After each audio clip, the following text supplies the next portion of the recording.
But she had the flu for 14 days. Should she get a flu shot? Well, no. If she got the flu for 14 days, she's as protected as anybody can be, because the best vaccination is to get infected yourself. And so if she really has the flu, she definitely doesn't need a flu vaccine. If she really has the flu, she should not get it again. No, she doesn't need it, because it's the most potent vaccination is getting infected yourself. That's why after 6 months of extraordinary work and effort, today I'm laying out additional steps we should be taking to deliver these life-saving vaccines to more Americans. First, we're going to provide more incentives to encourage unvaccinated Americans to get vaccinated. That starts with paid leave to get the shot.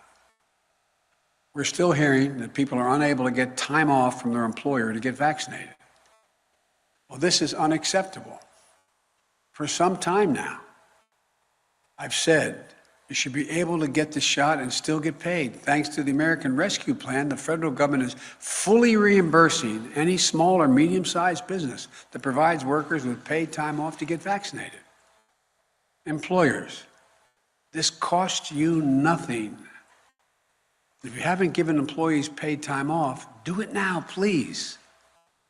Today, I'm announcing we're taking this a step further. The federal government will now reimburse those employers who give their staffs time off, not only to get themselves vaccinated, but also to get their family members vaccinated.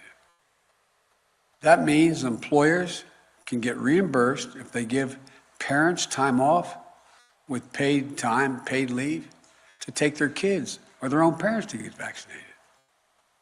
So I'm calling on all employees across the country to give paid time off to get the shot or to help a family member do so.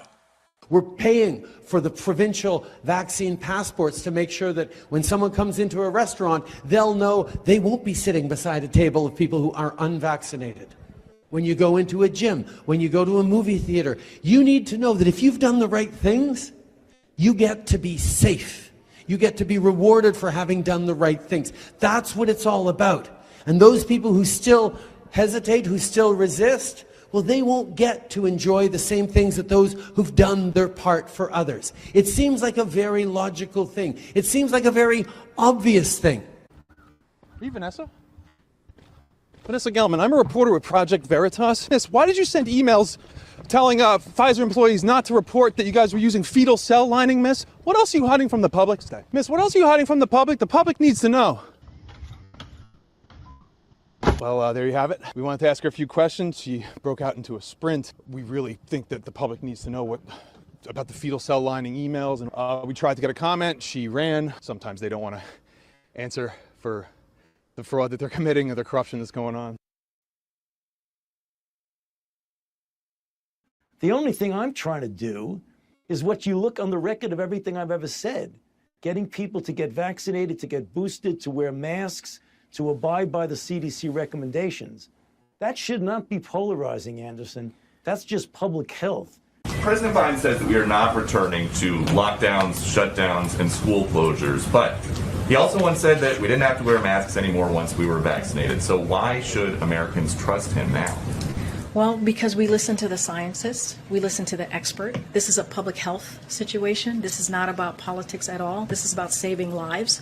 And this is what the president is all about. He wants to make sure that we are saving lives. If you look at, Peter, the last 6 months, that's what he's done every day. And you see that in the numbers. Now we're at a point where we have to double down and make it very, very clear to people that we can't let the pandemic win. We have to continue to fight. So if you're listening to the science, if scientists come to you at some point down the line and say, it is our opinion that there should be shutdowns and there should be school closures, you would do that? Well, we listen to, like I said, we listen to the CDC and the expert and their guidance. The CDC is a body that is very well respected, and we follow their. My name is Nicole Sirotek. I'm a registered nurse. I've been a registered nurse for over a decade. My specialty is critical care, trauma, and flight. Since the start of the COVID pandemic, I've actually been rebranded, I guess you can say, as a leading expert in early intervention strategies executed on a large mass scale using the FLCCC protocol, as well as COVID patient ventilator protective strategies to optimize COVID patients on the ventilators. My story actually begins back in May of 2020. I was one of the original nurses that went to NYC to help with the COVID pandemic, because as we remembered, they needed nurses, and most importantly, they needed ventilators. Well, I was the whole package, a flight nurse that can manage ventilators. And when I arrived there, the gross negligence and the medical, malfeasance that happened in there, and the complete medical mismanagement of these patients, is what has led us to the situation that we're in right now. The pandemic and the hysteria that was created from poor public health measures and poor execution of appropriate early intervention strategies, and the handicapping of medical professionals doing their job, has led to where we are right now and into the crisis situation that we are in. I will use several key case studies that will represent larger descriptive statistical information for what I'm going to speak of. But when I was in New York, and what continues to happen today, is that many of them are not dying from COVID. Now, many people don't know about me is that I'm actually a master's prepared biochemist, and I have worked extensively with the HIV virus, tracking genetic mutations. So I feel very comfortable going toe-to-toe with some of these doctors here, although I am not a doctor, I'm just a nurse. But what we saw on these front lines, we knew what was happening. And when we asked for the ibuprofen, they said, no, it was contraindicated. When we asked, why aren't we giving them steroids? Oh, well, it's not. We're just following orders. Following orders has led to the sheer number of deaths that has occurred in these hospitals. I didn't see a single patient died of COVID. I've seen a substantial number of patients die of negligence and medical malfeasance. My name's Lee Allen Baker, and I'm a California refugee. I gave up everything there, a really successful Hollywood career, television shows, gave it all up for freedom and to come to this friendly place of Tennessee and be greeted with open arms, and I love it here. I wanted to tell you that I have 2 vaccine-injured children, and they have medical exemptions because after the seizures and the hospitalizations, after all of their immunizations, I was granted, obviously, a medical exemption. So my children are those rare children that will just not be able to get the vaccine. And still, I would never put them in a mask because their brain needs oxygen to grow, which the neurologist can confirm. Anyway, the real part of the clown show is that you all think that you actually have the authority to mandate this. Because there are these books that I have, and I have them as a gift for you, the Constitution and the Declaration of Independence, the Bill of Rights, and the Federalist Papers, and also the Bible. And these guarantee my freedom and yours and our children's to breathe oxygen. Our next speaker is Thomas Mitchell. Thomas Mitchell. Shall we forgive and forget? Absolutely not. I'm full of vengeance. I am vengeful. It's not a time to say I'm sorry. It's a time to put these bastards in jail. I'm calling it the big kill. We've seen the biggest kill ever in medicine's history, directly because of the intervention of these idiots into healthcare. And it's the physicians, it's not just the politicians, it's the physicians themselves who are principally culpable because they have allowed government's jackboots to influence how they manage their patients, which has never, ever happened before. First, do no harm and informed consent. The physicians have looked in, how can you do this? How can you look into the eyes of a pregnant woman and tell her that this experimental product is safe? How can you do that as a physician? No. Any physician that has done that should be in jail. Dear Santa, I don't want games. I don't want toys. Just get me the COVID vaccine. This holiday season, there's no better gift than peace of mind. Get vaccinated today. Visit covid19.nj.gov. Security cameras from around the world are capturing frightening new footage of people collapsing in spasms on the ground in what may be the latest symptoms of exposure to the COVID-19 vaccines. One America's Pearson Sharp has more. One America News has extensively covered the dangers of the experimental chemical injections the government is calling the COVID vaccine.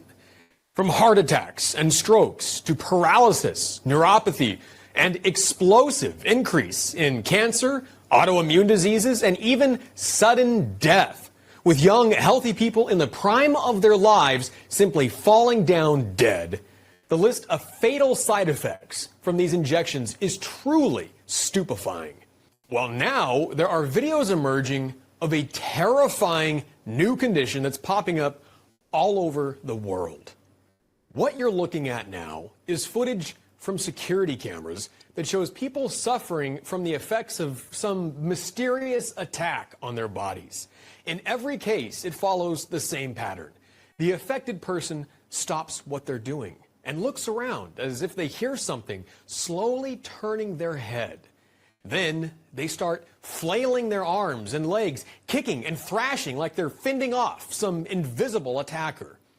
This is followed by collapsing on the ground in a convulsion, writhing and twisting in uncontrollable spasms.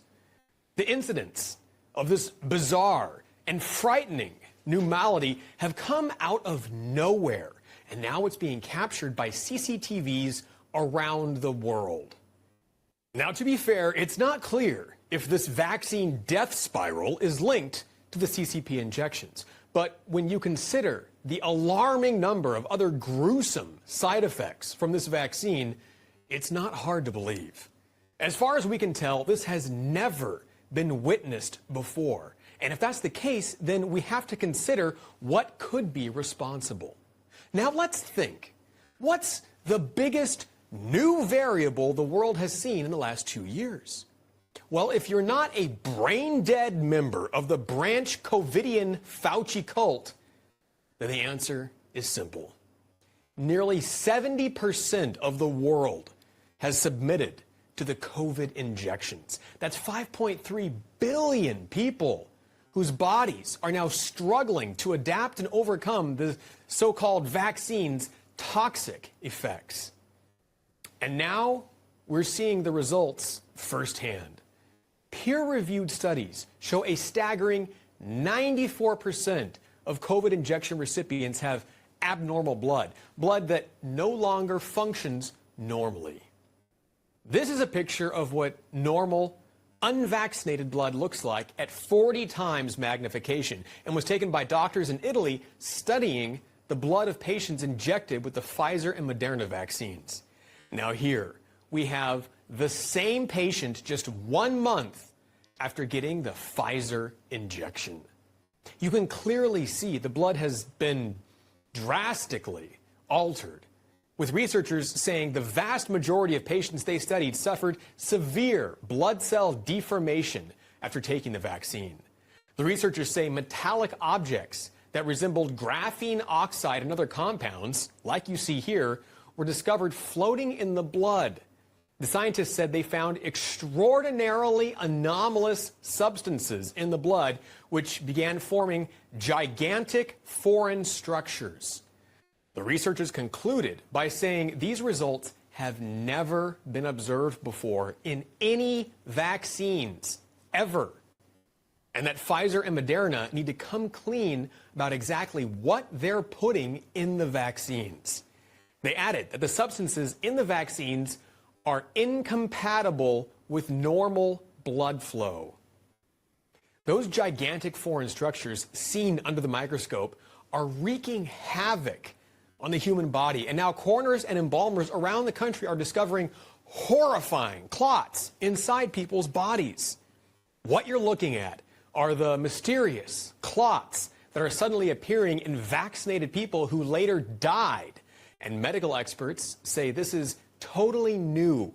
They've never seen anything like it until last year. Lab tests show the clots are made from something other than human blood. And embalmers say they're showing up in otherwise healthy people who suddenly died from heart attacks or strokes. And when they were examined, their veins and arteries were completely clogged with these strange rubbery fibers that can be several feet long. Even the young and healthy can be affected, like a teenage athlete in Ohio who suffered from a sudden pain in his legs and back and was rushed to the emergency room where doctors removed a mysterious 6-foot-long clot from his legs.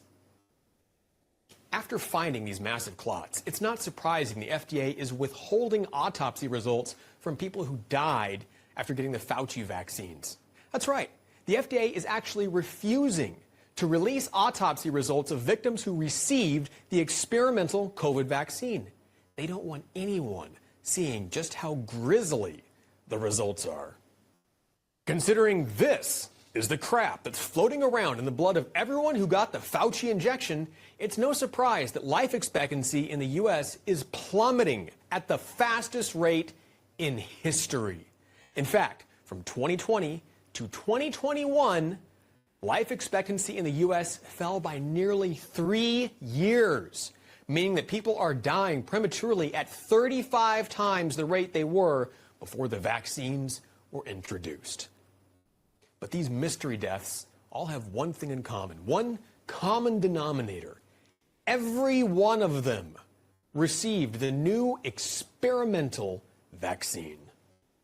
At some point, those responsible must be held accountable. The pharmaceutical giants who made these drugs, the media who pushed their propaganda, and the elected officials in Washington who made it illegal to refuse them.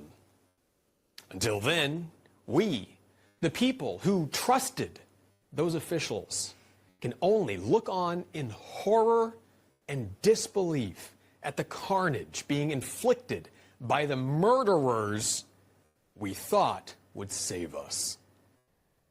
I don't have it. Because I never got it. Because I don't want it. Because I don't trust you. Yet you still insist I need a proof of vaccination to exist. And so the lies persist, but some of us can tell, and you bet we will resist. I hope you know it's plain to see the pseudoscience you misuse on the TV, and all the power you abuse that keep the people confused and afraid. How is this still going on? This fire's been going for way too long. If you ain't blind, you can see that this is wrong, and I won't comply. Not me, no way. I may be wrong, and after all, I'm just a singer. But I'm not afraid to use my brain and middle finger. So go ahead and do your thing, but I'm not taking anything. These vaccine passports are a crime, and so I sing. Hell no. Am I gonna get it? Hell no. H-E-double-L-N-O. Do I trust the government? Hell no. Do I comply? Hell no. H-E-double-L-N-O.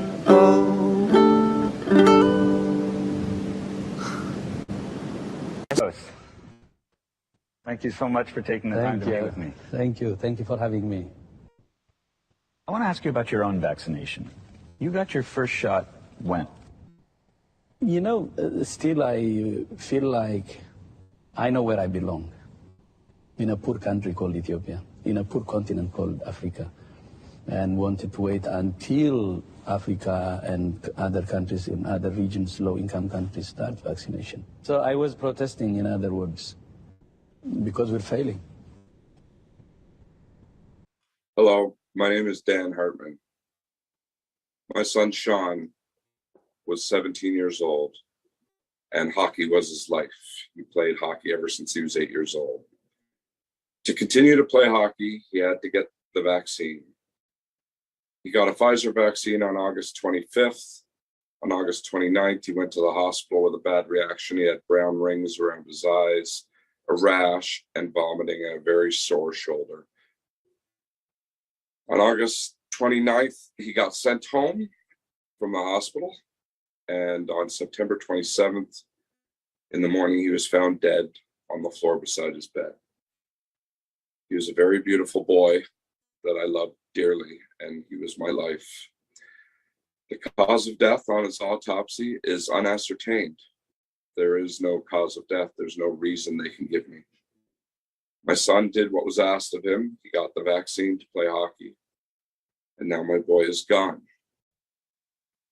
I'm looking for answers. I have a Twitter page called Answers for Sean. And I just want the truth. I just want answers why my boy isn't here anymore. And nobody seems to want to reach out to me and give me those answers. I'm not trying to start a war with anyone, but my son is gone and I have to live without him. And I just want the truth. Did my son die from the vaccine? The only thing they found was a slightly enlarged heart. No other cause of death, nothing. I can't live with that. Please help us. This is real. It's happening. I'm not lying. I'm not an anti-vaxxer. So this is how they brainwash the kids with Snapchat. I've got some teddy bear around my neck. And if I hold my hand up, look, I've had my COVID death pop shot. Oh yes, your depopulation shot. And you get a hug. This is horrific.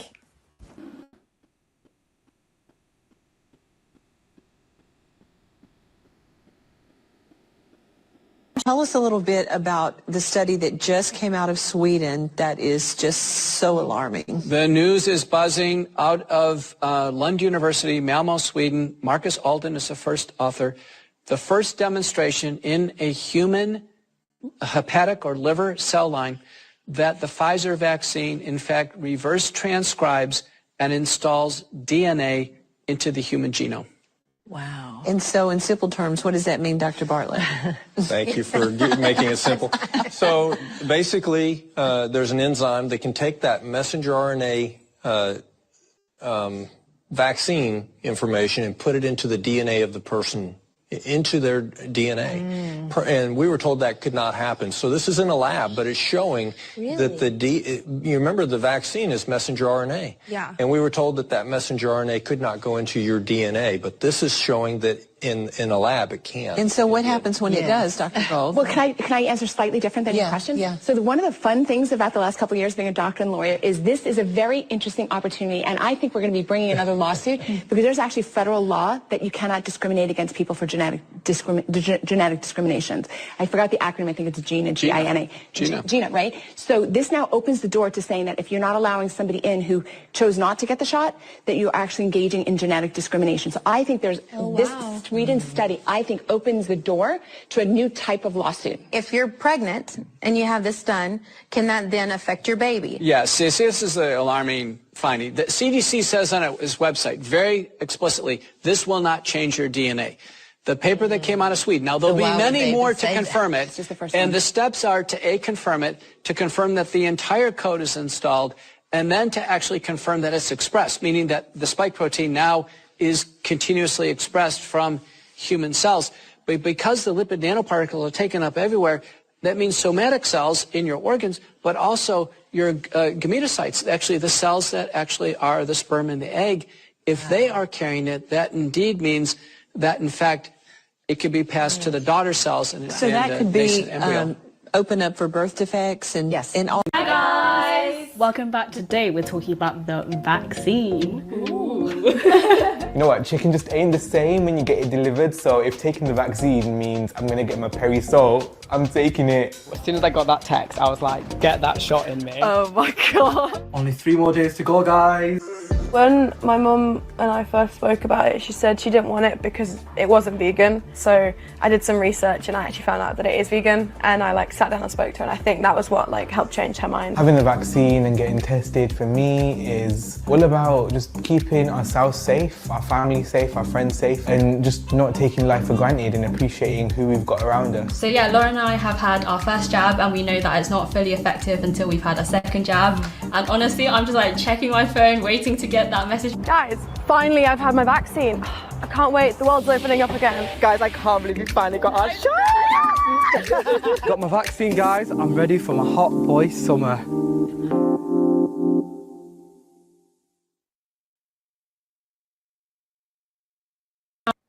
How's it going, everybody? Welcome to my channel. Today, I want to look at a very interesting archived thread from 4chan poll which in hindsight is a little too on the nose to be ignored. Now, this thread is from September 4th, 2019, and it was archived on September 5th, 2019. So this conversation did, in fact, take place in September of 2019. And it starts off with a question posed by this Anon, where she asks, what are the chances that there will be a worldwide conflict or even a major continental war in the next 50 years? Not Iraq, Afghanistan bullshit. I mean war. Now, before I go on, just to give yourself a good feel on how long ago this thread was, at the time of this post, Jeffrey Epstein had only been dead, allegedly, for less than 1 month. So, of course, you get the typical 4chan answers here. And then you get this poster who states 9 to 10 million Americans will be killed during 2020 into 2021 in some kind of major event. Don't ask me how I know this. So then he's asked, are you an astrologist? This is pretty funny. He goes, no, I'm an operative. Do not accept any vaccines that will be released for a deadly virus in the winter of 2020. Okay, this is September 4th of 2019. This person saying, do not accept any vaccines that will be released for a deadly virus in the winter of 2020, exactly when coronavirus hit the United States. This person says, nice to meet you, operative. I'm an agent. Where will the virus first appear? It says Torile. Now we're going to come back to that in a second. We're going to come back to all these in a second. So then here's more people answering to OP. And then this poster says, it will originate from a pharmaceutical company working with military ops in a West Coast state. It will be accurately planted in major cities and it will cause flu-like symptoms and may be deadly to elders and babies, but the media will report it as deadly for everyone, but it's a hoax. The vaccine will be the real killer, packed with copious amounts of toxic metals. So this person says, so kind of like SARS, bird flu, swine flu? And this person says, I do not know any details on the actual generics of the virus, sorry, but I know they have tested it multiple times already, but in different brand names. But this hits a little on the nose and a little more than it even does on the surface. So I'm going to go through this right now and show you just how much. So first of all, we'll go to the initial claim. 9 to 10 million Americans will be killed in 2020 to 2021. Some kind of major event. Don't ask me how I know this. And then he states that I'm an operative. Do not accept any vaccines that are released for a deadly virus in the winter of 2020. Okay, so right off the bat, winter of 2020 is when we first started seeing little hints of this from China, and it's when this first hit the United States. Also, if you look at the original date, September 4th, 2019, this is only a month and 2 weeks before Event 201. Now, obviously, Event 201 probably took some planning to get going. We already know Clade X went down the year before. So 6 weeks before Event 201 could definitely be a time period where they had absolutely finally decided, okay, we are going to go through with this. Let's start getting our ducks in a row. Let's do a more succinct breakdown with Event 201 and get the ball rolling. So this seems like around the time where something like this would have been given the actual go-ahead, and if this guy is who he says it was, clearly concerned him. He says, I'm an operative. He says the virus will be released in winter of 2020. Then they ask, where will the virus first appear? Torile. Torile is a Finnish phrase used whenever Finland is mentioned outside its borders in any form. The sentence is translated, let's meet at the market square. Now, if you look at what languages are spoken in Finland, Finnish and Swedish are the two main languages in Finland. This person has a Swedish flag here and drops a Finnish statement, Torile. Well, where's the original place that they were saying this came from? The wet market, the market, Torile. Let's meet at the market square. Where will the virus first appear? Torile. Then it says that the virus will originate from a pharmaceutical company working with military ops. Well, one of the earliest things of this virus getting out is connected to the Military World Games in Wuhan. And he says it'll first appear in a West Coast state. So, a West Coast state in America, where's the place where they say patient zero came to America, was in Seattle. January 15, patient zero returned to the Seattle area after a family visit in Wuhan, a West Coast state. It will be accurately planted in major cities and will cause flu-like symptoms.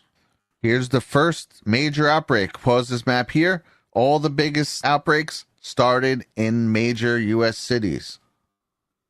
And it says, and may be deadly to elders and babies. Well, we didn't say many babies die, but what did we see? Nearly 1/3 of U.S. coronavirus deaths are linked to nursing homes or older citizens. Now, if this guy is who he says he is, and that means this information was available beforehand, it means they knew something was going to be deadly to elders. Could that be why certain governors specifically put it in with nursing home patients so it would pump up early numbers? But the media will report it as deadly for everyone. And that is what they did, saying it is a hoax. And then it says the vaccine will be the real killer, packed with copious amounts of toxic metals. Well, here is something that had been reported early on. Why do I have a weird taste in my mouth after the COVID-19 vaccine? Developing a metallic taste in your mouth after receiving COVID-19 is a very rare side effect, although people were reporting this. And then this is just brushing it off. Those that have developed it described it as tasting like nickels. Side effect is very rare, however, according to John Selleck, an infectious disease specialist at the University of Buffalo. And no, there was no reason for anyone to be concerned. Now, what do we know about human exposure to toxic metals? Well, thanks to this study published in the British Medical Journal in 2018 and many others like it, we know that toxic metal contaminants are linked with risk of cardiovascular disease. It states here that exposure to arsenic, lead, cadmium, and copper is associated with an increased risk of cardiovascular disease and coronary heart disease. In this 2001 study published by the American Journal of the Medical Sciences stated that patients with a history of myocardial infarction who had been treated for these heavy metals decreased the likelihood of cardiovascular events. There's another one from 2018 from Cardiology Today. Adults with high levels of lead and other heavy metals in their blood had greater odds of having high LDL or total cholesterol, researchers reported at the American Heart Association scientific sessions. We decided to go ahead with the study because there is evidence that these heavy metals increase the risk of cardiovascular disease, and we wanted to find out possible mechanisms. This finding seems to increase our awareness about the effect toxic metals have on cardiovascular disease. And on and on. And what is one of the biggest adverse reactions people are getting from the COVID-19 vaccine, right according to VIGI Access? This is the World Health Organization's own site. Cardiac disorders, 169,000. And of course, the deaths are hidden under general disorders and administration site conditions. If you come here, they're reporting almost 15,000 deaths. And that's just what people are reporting. Once again, one of the biggest adverse reactions, cardiac disorders, which is in line with what this guy is saying, that the vaccine will be the real killer, packed with copious amounts of toxic metals. If that were the case, we would be seeing a lot of cardiovascular adverse reactions, and that is exactly what we are seeing. So in summation, based on everything this guy said and everything we know now in hindsight, I do believe that he was inoperative. So 9 to 10 million Americans will be killed during 2020 and 2021. It wasn't that many, but it was a major event where Americans were killed. Said, do not accept any vaccines that were released for a deadly virus in the winter of 2020. This is September 4th, 2019. There was a deadly virus that appeared in the winter of 2020 that they are now pushing vaccines for to an extreme fever pitch insanity level. He asked, where will the virus first appear? He said, Torile, with a little smile. And was they first claim that it originated in a wet market from Wuhan, which we are now finding out is not the case, which why he probably put a little smile because he knew that this was going to be their story. He then stated that it will originate with a company working with military ops. The very first stories of people who are claiming they got coronavirus were from the 2019 Military World Games that were held in Wuhan, China on October 18th, the exact same day of Event 201, 2019, to October 27th. Only 6 weeks after this post. And he also says it'll originate in a West Coast state. Patient zero originated in Washington State, or Seattle to be more precise. It will be accurately planted in major cities and cause flu-like symptoms. We know that it causes exactly that, flu-like symptoms, and that all the biggest hotspots were exactly in major cities and may be deadly to elders. 1/3 of coronavirus victims were from nursing homes or the elderly. The media will report it as deadly for everyone, but it's a hoax. The media reported it at a fever pitch. Despite a 99.5% survival rate from people aged 50 to 69, a 99.98% survival rate people aged 20 to 49, and a 99.997% survival rate for people aged 0 to 19, with the only concerning one being 94.6% for people 70 and above. But yet the media did report it as deadly for everyone. And finally, the vaccine will be the real killer, packed with copious amounts of toxic metals. Well, we know that a copious amount of toxic metals would lead to heart problems, which is the exact adverse reaction we have been seeing from these vaccines. So in summation, do I think this guy is for real? Yes, I absolutely do. I feel like 6 weeks before Event 201 is right around the time where this would have been given the final go-ahead. We know that spring of 2018 is when it was first starting to be considered. We know now, thanks to the new Project Veritas release in March of 2018, that this was created by EcoHealth Alliance program at the Wuhan Institute of Virology. We know the next month is when Bill Gates gave his ominous interview where he stated the one quickest way to reach 10 million deaths would be a pandemic, natural or created by bioterror, which according to this guy, that was their goal, 9 to 10 million deaths. We know that less than a week later, he moved his daughter into the same town as Bloomberg's daughter. We know that 2 weeks after that, Bloomberg's Johns Hopkins School of Health held a bioterror scenario called Clade X, where the goal was to reduce human population to pre-industrial levels by releasing a bioterror virus. These are all within 2 months of this report of it being created at the Wuhan lab. And aside from some instances that I deem as clear-cut predictive programming, the timeline dies down a bit until you have this post on September 4th of 2019 that pretty much lays out everything we've experienced these last 2 years. Weeks later, by Event 201, which was a simulated coronavirus pandemic exercise ran by Klaus Schwab's World Economic Forum, the man who was trying to push for the Great Reset, Johns Hopkins Bloomberg School of Health, which became the main source of COVID-19 info data, and the Bill and Melinda Gates Foundation, who have been one of the biggest funders and pushers of vaccines in general, but especially of the COVID-19 vaccine. 1 month after that, the CDC launches a nationwide search for quarantine advisors in every major city.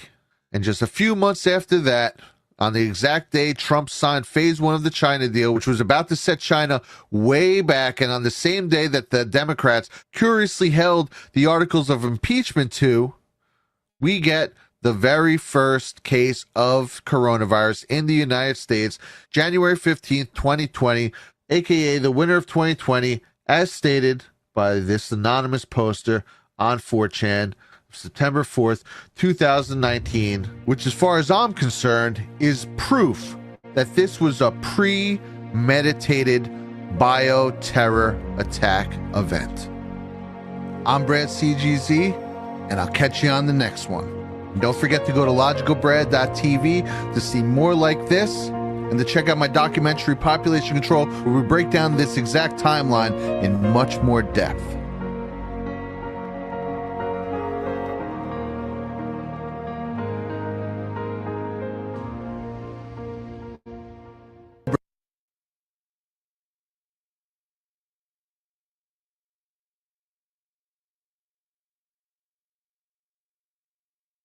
And so I'm hoping in 5 years I can write a book called, We Are Ready for the Next Pandemic. But it'll take tens of billions in R&D that the US and the UK will be part of that.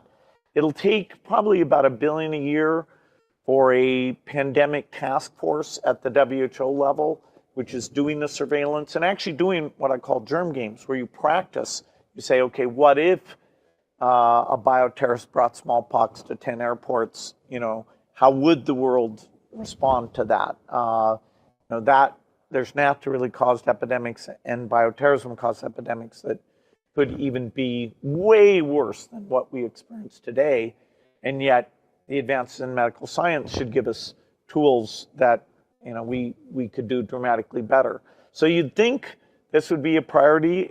The next year will be where those allocations have to get made, including this global pandemic task force.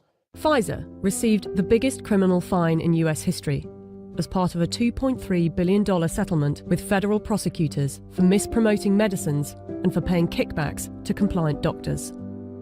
Pfizer pleaded guilty to misbranding the painkiller Bextra by promoting the drug for uses that were not approved by medical regulators.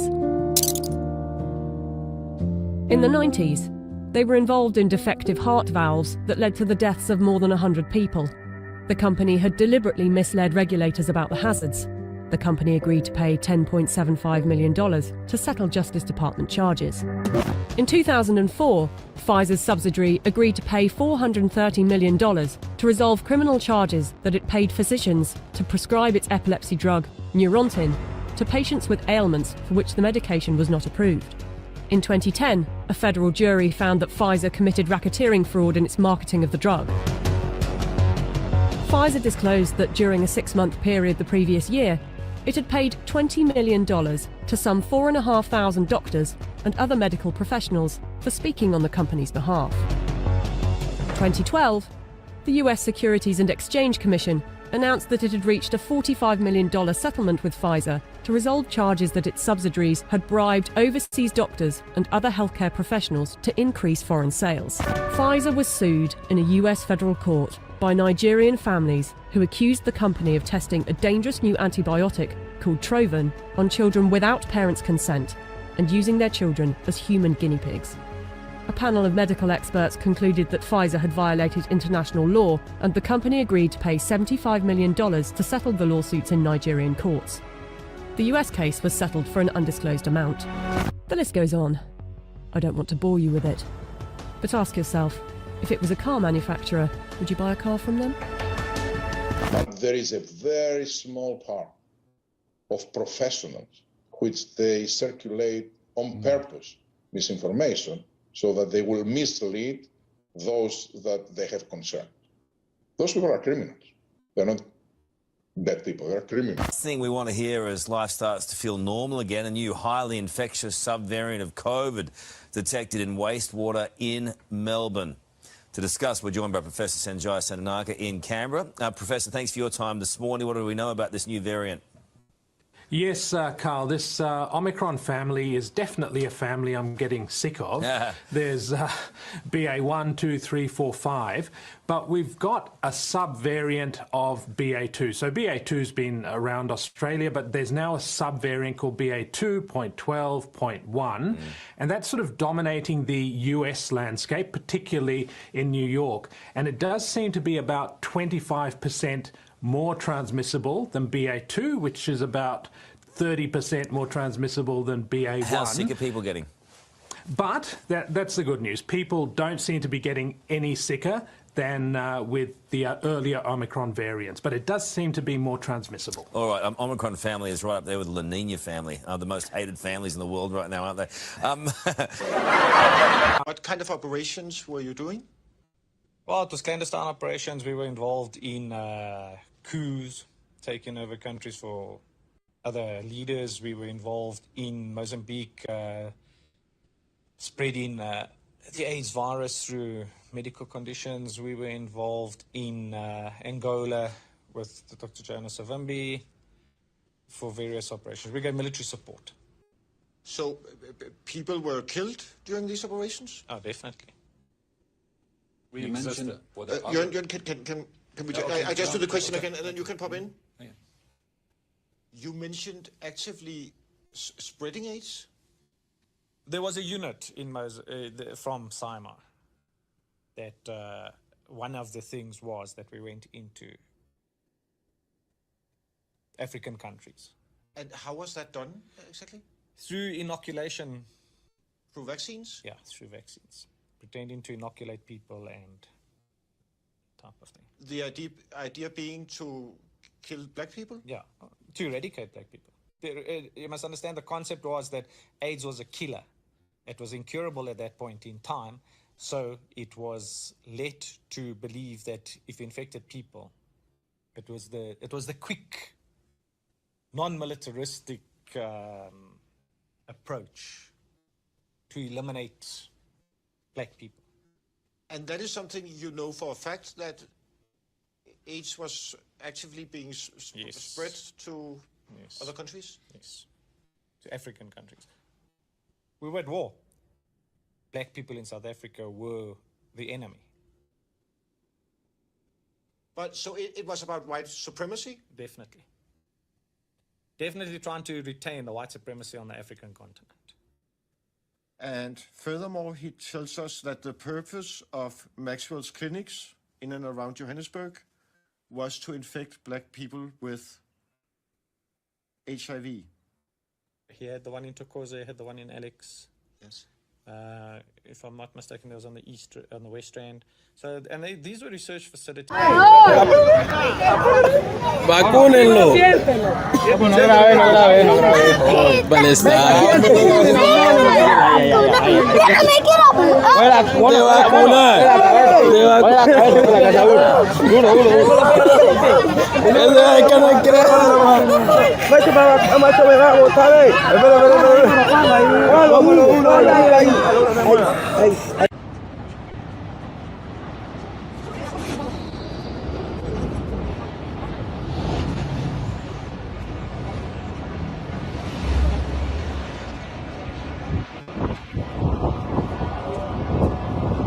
Coroner has concluded the BBC Radio Newcastle presenter Lisa Shaw died after complications of the AstraZeneca COVID vaccination. Lisa, who was 44, died in May, 3 weeks after being given her first dose of the vaccine.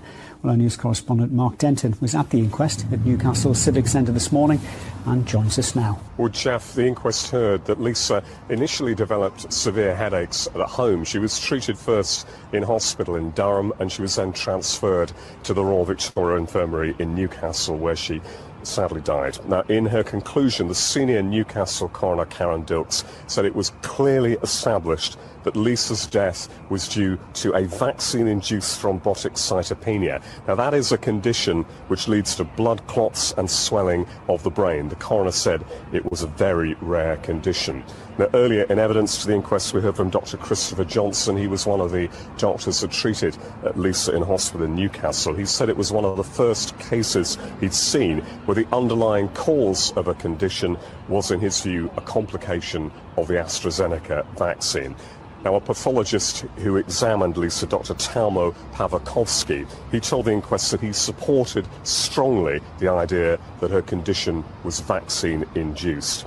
Now, Lisa joined BBC Radio Newcastle in 2016. She's previously worked for a number of commercial radio stations and won awards, including Breakfast Show Presenter of the Year when she worked for the commercial station Century Radio. In a statement, her family said, "This is another difficult day in what has been a devastating time for us. The death of our beloved Lisa has left a terrible void in our family and in our lives." Can we go in here? Please.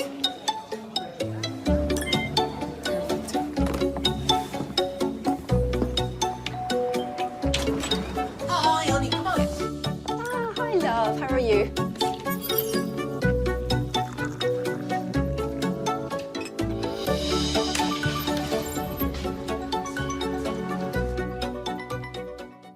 And here's one of them, Leana Wen, formerly of abortion giant Planned Parenthood, now of CNN. We have a very narrow window to tie reopening policy to vaccination status, because otherwise, if everything is reopened, then what's the carrot going to be? How are we going to incentivize people to actually get the vaccine? So that's why I think the CDC and the Biden administration needs to come out a lot bolder and say, if you're vaccinated, you can do all these things. Here are all these freedoms that you have, because otherwise, people are going to go out and enjoy these freedoms anyway. So the unvaccinated might be, quote, enjoying freedoms, fretted Leana Wen. And everyone knows that under the U.S. Constitution, that's not allowed. Scurry back to your hovel, Kulak. No freedoms for you. The gruel is ladled at 4. Slurp it with gratitude. Oh, what a difference a year makes. Now we know that everything Leana Wen told us on CNN was a lie. And we know that for certain because, amazingly, Leana Wen just admitted it. This week, Wen acknowledged that actually this is not a pandemic of the unvaccinated. It's the opposite. The CDC, she said, has now determined that, quote, vaccinated people who never had COVID were at least 3 times as likely to be infected as unvaccinated people with a prior infection. And a Lancet study, continuing the quote, found that those who were vaccinated but never had COVID were 4 times as likely to have a severe illness resulting in hospitalization or death compared to the unvaccinated who recovered from it. I mean, what?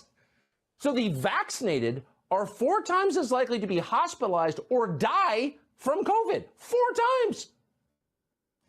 So it turns out that none of your vax propaganda was true, to put it mildly. It was all a lie. The question is, can we get our lives back now? How about our economy, our jobs?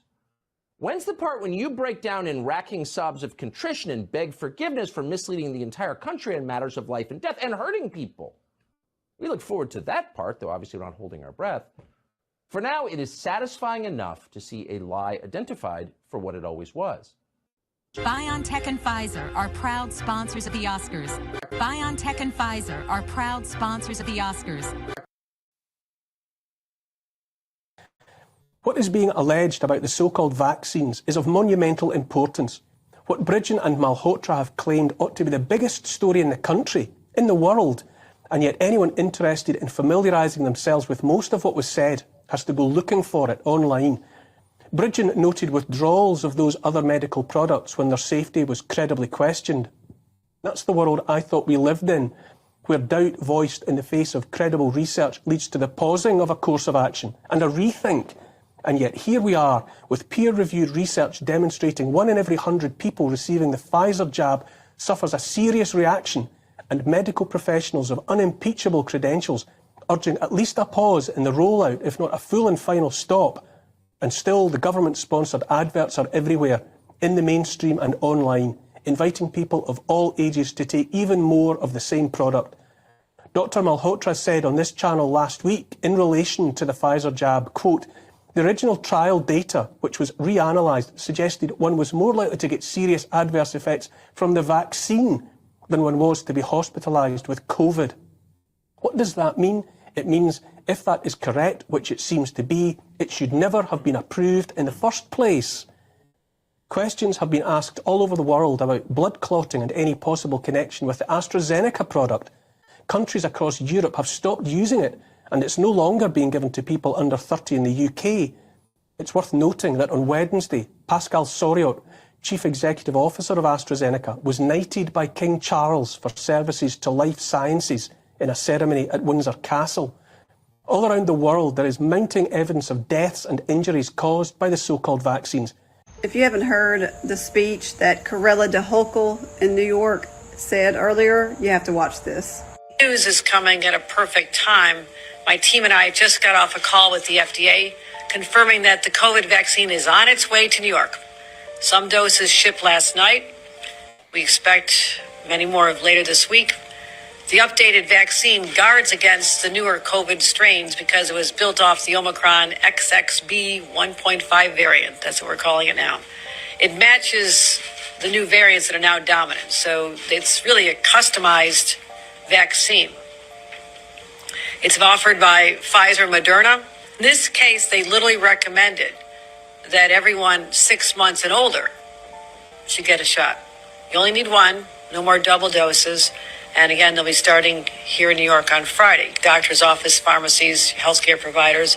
You can make an appointment online. That's still available. It just takes a couple minutes. And what I want to talk about is what's different about this vaccine and why should people get it? A couple of points. First of all, it is literally a new vaccine. It is not a booster shot. It is not an enhancer. It is a new vaccine designed to attack the new variants. A booster is a vaccine you get the same one over and over and over just to build up your resiliency. This is a new vaccine built specifically to match these circulating strains. So it doesn't matter if you've already been vaccinated. Take no comfort in that. Thank you for getting vaccinated in the past, but that is not protecting you today. You need to know that.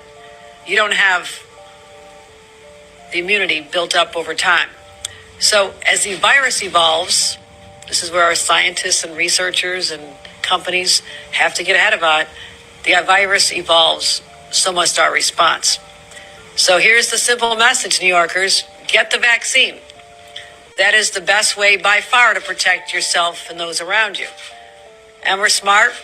We're in this since March of 2020. No reason to stop now. 6 months is the age. Sounds young, but children get shots from birth. They can do it. I encourage everyone, don't let your baby be one that is in a cold, dark, scary place, unknown to them, scary for your child. Think about them and get them vaccinated. So they can't protect themselves. They have no choice. They're counting on their parents to do the right thing. If you have underlying conditions, you really, truly have to do this because you are also in a point of vulnerability. So people don't realize this, but 70% of adults have at least one underlying condition, regardless of your age. 70% of adults have at least one underlying condition that puts you at greater risk of contracting a serious case. So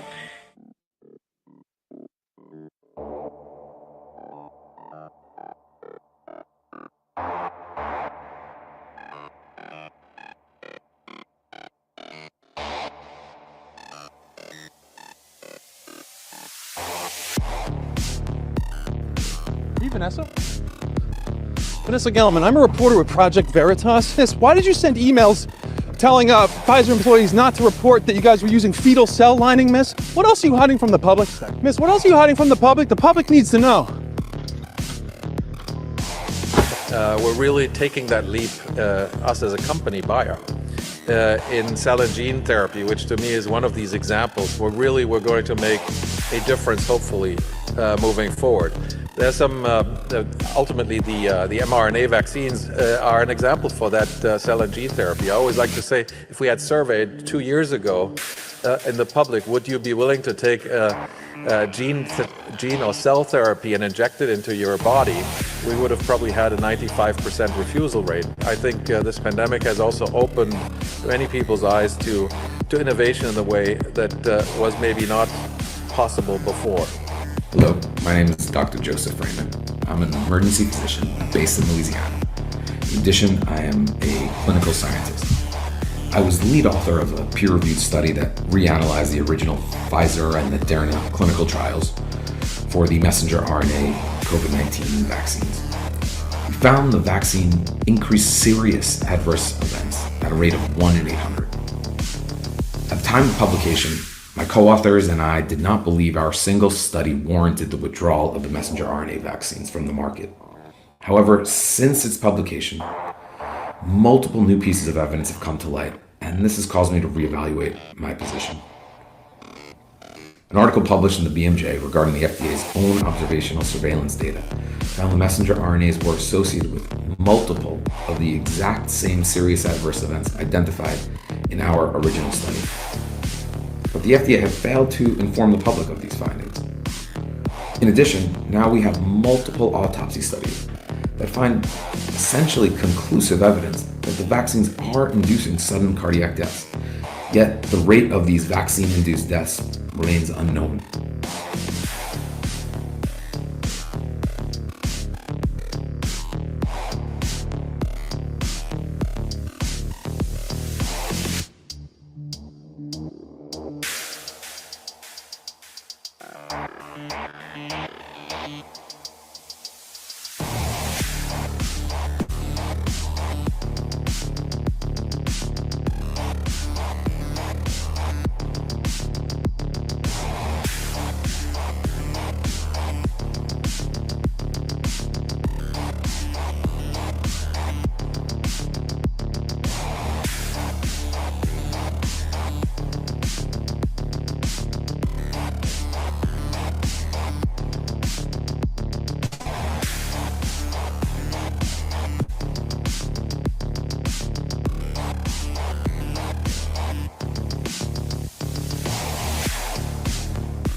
You have no right not to be vaccinated.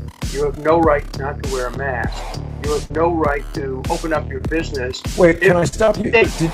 No right not to be vaccinated, meaning if they decide you have to be vaccinated, we have to be vaccinated?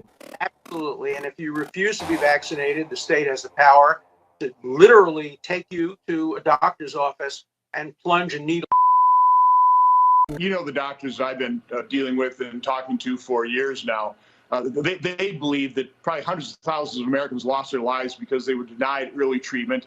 And they were denied it because the FDA sabotaged, for example, ivermectin. They said, come on, y'all, you're not a cow, you're not a horse. You know, this is supposedly horse medicine. No, this is a Nobel Prize-winning medicine that could have saved hundreds of thousands of lives. It did save many, many lives because you did have doctors with the courage to and the compassion to actually treat patients using it and putting at risk their medical license. But, fortunately, you say, what can we do? Well, we do have reporters like yourself, like John Solomon, other people that have the courage to report the truth against the mainstream media and against the narrative. But that's the only way this is going to be solved, is we need the truth to be exposed. We need more Americans to listen to the truth, to be exposed to the truth, to pull their heads out of the sand, quite honestly, open up their eyes and understand what is happening in this country. We are going down a very dangerous path, but it's a path that is being laid out and planned by an elite group of people that want to take total control over our lives. And that's what they're doing bit by bit. They do it by increasing massive government spending, increasing the size of government, takeover of the WHO. These amendments that are coming up that are going to be voted on in 2024 on the WHO are frightening, and they really risk taking away all of our sovereignty. People have to awaken to the dangers of the moment. It's become clear that people in this country and globally have been steamrolled. It is also clear that it has been coordinated globally. It is also clear that it has been integrated, not just over 6 months, not just over 2.5 years, but it has been planned over decades. We know and we knew that this is all bullshit and that we've been had. But we are going to hound you down, the people that are guilty. We are going to hound you down and hold you accountable, and we will expose your global agenda so that the people of Australia can be free in the future. Because I love my kids and I'm looking forward to my grandkids. And we are going to save this country. Thank you.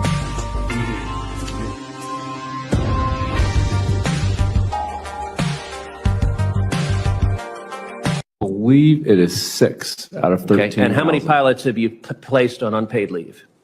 I think it's about 80. Okay. How many flight attendants have you fired? I don't know the number. In total, it's about 200 employees. Well, I will tell you, I spoke this morning to the Airline Employees for Health Freedom that said they had over 2,000 United employees who had been placed on unpaid leave because they sought exemptions from the vaccine mandate. They said that included 331 pilots. I will also note that I have been literally inundated with United employees complaining about United's callous disregard for the rights of the pilots. One of the messages was for a pilot who flew for United for more than 2 decades, who applied for and received an exemption from your vaccine mandate on religious grounds, and who was subsequently placed on leave with no pay and no benefits, including no medical insurance. Now his wife, who relies on her husband's insurance, has had to postpone a necessary surgery with no idea when she'll be able to reschedule because she has no idea when her husband will be able to fly again. And you're simultaneously enforcing a non-compete, so this pilot can't even go work for your competitors. Another message I received from another pilot, a constituent, self-described proud Texan, flew for the Air Force for almost 3 decades, including missions in Asia, now finds himself on indefinite unpaid leave with a denial of all benefits to include medical, dental, vision, insurance, disability, travel privileges, crew member access to jump seats, denied access to his retirement savings. This morning, I spoke with a 10-year flight attendant for United, a woman named Ms. Adriana Ubali, who is a single mom, an Hispanic single mom from Texas, who you fired. She received her termination notice tied in a trash can to her front gate. I have a letter here, Madam Chairman, from Ms. Ubali describing the disgraceful treatment she received at the hands of United. I ask unanimous consent this record to be entered, this letter be entered into the record. Better diagnostics, treatments, and a safe and effective vaccine. COVID-19 diagnostics, therapeutics and vaccines. Largement du développement et du déploiement rapide de diagnostics, vaccins et traitements efficaces. Universal access to vaccination, treatment and diagnostics. Equitable access to new COVID diagnostics, therapeutics and vaccine. We must all work together on improving diagnostics, accelerating therapies, and ultimately developing a vaccine. We need to make vaccines, treatment, and diagnostics accessible to everyone. Vaccines, treatments, and diagnosis will be the most effective way to do it. We need new diagnostics, vaccines, treatments, and an equal distribution to all. On equitable access to diagnostics, treatments, and vaccines. And affordability of the vaccines, therapeutics, and diagnostics. In order to develop treatments and vaccines. The best way for me to prevent getting an infectious disease and having to have you as my doctor is what? Wearing a mask. No. Don't need to do that. If I can see they're getting ready to sneeze or cough, walk away. You avoid all the paranoid aspects and do something positive. A, good diet. B, you don't smoke, I know. I know you don't drink, at least not very much, so that's pretty good. Get some exercise. I know that you don't get as much exercise as you should. That's correct. Get good sleep. I think the normal, low-tech, healthy things are the best thing that you can do, David, is stay healthy. All right, well, I'm going to try to do that, and hopefully when I next see you, I will be even healthier than I am today. I would imagine you would be, and I look forward to that. Thank you very much. My pleasure. Let's go to number one first. Trump wanted a commission. Well, why he was stopped, and they blame a number of figures apparently in the book, which is really stunning. But apparently people in Trump's inner circle wanted to stop this commission. Here's from the New York Post. Trump wanted to haul Dr. Anthony Fauci in front of a presidential commission to give evidence about funding the Wuhan laboratory suspected of leaking COVID-19. Gee, that's kind of big. Trump suspected from the start. He says advanced plans were underway for a special presidential panel with an executive order even drawn up to hold China and its collaborators accountable and tally a reparations bill to fire off to Beijing. Here's where it gets ugly. Trump's senior advisors talked him out of the idea as it was about to be announced, according to insider accounts detailed in a soon-to-be-released book on the origins of COVID-19 titled What Really Happened in Wuhan. Folks, this is stunning. Again, for those of you, I don't want to hear one more time from another insider swamp rat rodent. I don't want to hear one more time. That's our deep state. The deep state, I don't care what you call it, the silly state, the stupid state. I'm not interested in what you call it. It is real. Trump, again, his instincts were right. I don't blame him, don't blame him. I don't care. His instincts were right on target. Get a commission going right away where this coronavirus came from. And he was stopped by people inside his own administration. Again, we need a house cleaning, a total house cleaning. The upper levels of the FBI, the upper levels of the intelligence community, the upper levels of the State Department. Ladies and gentlemen, our government now is clearly at the upper levels, has figures in it committed to working against us and at the behest of some of our enemies, whether they're doing it on the record, off the record, or they're just useful idiots. 1 and 3, there's going to be people trying to get us to fracture even after a game where, I think there's some sentiment that there's some sort of moral victory out there that we hung with the champs and that, our defense played well and Pat didn't have a crazy game and, Mr. Pfizer, we kind of shut him down a little bit. He didn't have, his like crazy impact game. Obviously he had, some yards and stuff, but I felt like for the most part, we played really tough on defense, especially the last 3 quarters. And that was important for us. Offensively, we got some ways to go, but I felt like we showed a lot of improvement, but we got to keep sticking together. And I felt like the guys after the game, did a good job of taking accountability, especially Zach And that's the kind of stuff we need to see moving forward. So you did talk to Mr. Pfizer. You talked to Travis pregame, and obviously that was recorded. What were you talking about here? Were you talking about different vax and what's potentially the one for you, or? It will protect you and those you love from this dangerous and deadly disease. And we've suffered enough damage. In order to get rid of this pandemic, it's important for our fellow citizens to get vaccinated. Right now, the COVID-19 vaccines are available to millions of Americans, and soon they will be available to everyone. This vaccine means hope. It will protect you and those you love from this dangerous and deadly disease. I want to go back to work, and I want to be able to move around. To visit with Michelle's mom, to hug her and see her on her birthday. You know what I'm really looking forward to is going to opening day in Texas Ranger Stadium with a full stadium. We've lost enough people, and we've suffered enough damage. In order to get rid of this pandemic, it's important for our fellow citizens to get vaccinated. I'm getting vaccinated because we want this pandemic to end as soon as possible. So we urge you to get vaccinated when it's available to you. So roll up your sleeve and do your part. This is our shot. Now it's up to you.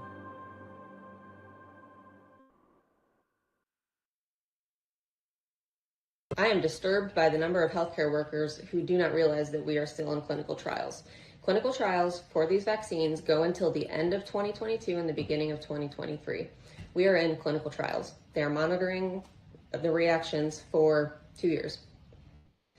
So our clinical trials, the only thing that they tested for in the clinical trials was the presence of side effects and the presence or absence of symptoms. They did not test them weekly. They didn't do a PCR test on them or anything. They merely checked for 2 months if they had symptoms from COVID. And that's where you get your 95% effectiveness if they made it 2 months without having symptoms or dying. Not surprised that, now they're finding that vaccinated people can transmit the virus and that they can carry similar viral loads, because these vaccines were never designed or tested to prevent transmission or to stop you from getting it. They merely detected whether or not you got the symptoms or not. So, right now the numbers and everything that we're seeing does look like that those that have been vaccinated are less likely to have symptoms for a period of time. Now that booster shots are a thing, we are learning that at about the 6-month mark, the immunity begins to fade. So one of my favorite things, people love to say that, this is not a new technology. It's been around for 30 years, and that is true. But it has never made it past animal trials because all of the animals died. This technology, the mRNA technology, and it should also be noted that coronaviruses, this is a novel coronavirus, but we've been living with coronaviruses, and they've never been able to develop a vaccine because of what they find when they do. So with this technology, with the coronavirus, and this is also seen with other vaccine developments with RSV, with dengue, with HIV.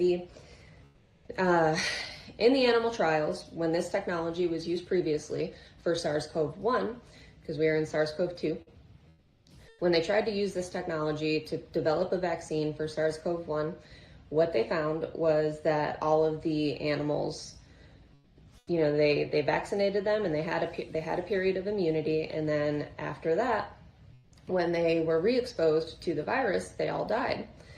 And they attribute that to a condition which is known as antibody-dependent enhancement. And that is a phenomenon that they find with the development of certain vaccines. And I think certain viruses lead to that as well naturally. But antibody-dependent enhancement is essentially when you are vaccinated with something and your immune response, once that immunity starts waning and you are re-exposed to the virus again, you have an overwhelming immune response that eventually it can be severe or it can kill you.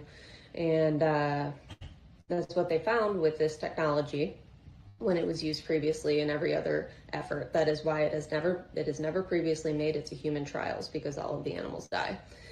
Hit a little bit today on the whole PCR testing and the cases rising. You know, this is a real common one.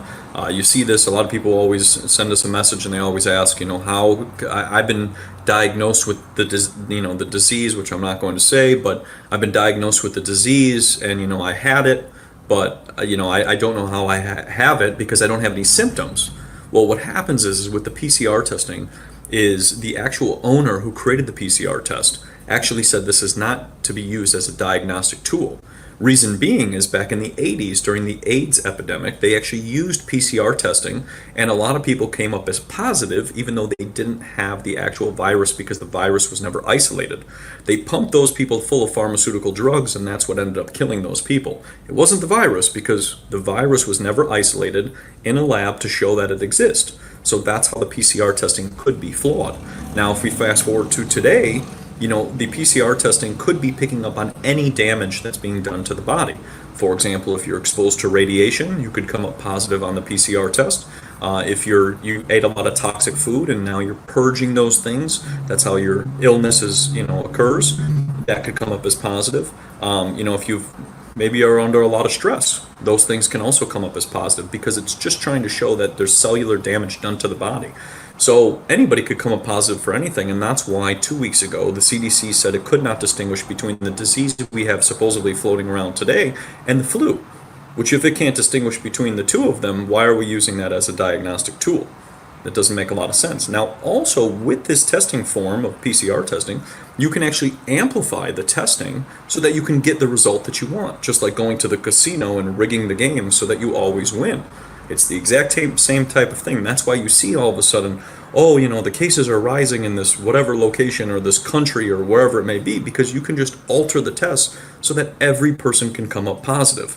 Then you can shut down that area, you can ruin their economy, you can ruin small businesses, and you can make people conform into the ways that you want them to conform. That's what's happening in Illinois right now. They're going back into, oh, we need to start wearing the masks and we need to lock down and close your businesses. And, you know, if you're in school, you need to take a shot before you go back to school, because they can manipulate the numbers so that they can say that the cases are rising at any time that they want, even though they've never actually isolated the virus when it comes down to it. So I just want to hit on this a little bit and this whole PCR testing because of the fact that it is not a way of diagnosing anything, and it's just been used because it can be manipulated. Just like the media, manipulating our minds with fear, same thing with this testing. Wish you guys the best. If you have any questions, I'll send you all the documents, send you the books, send you anything you want to know.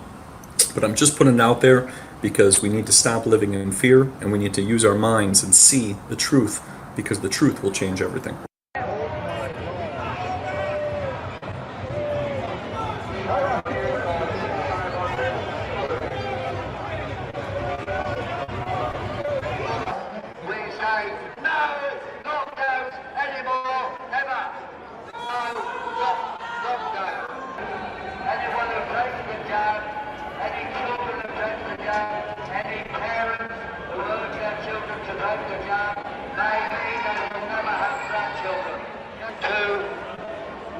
Spread their narrative and justify further crackdowns.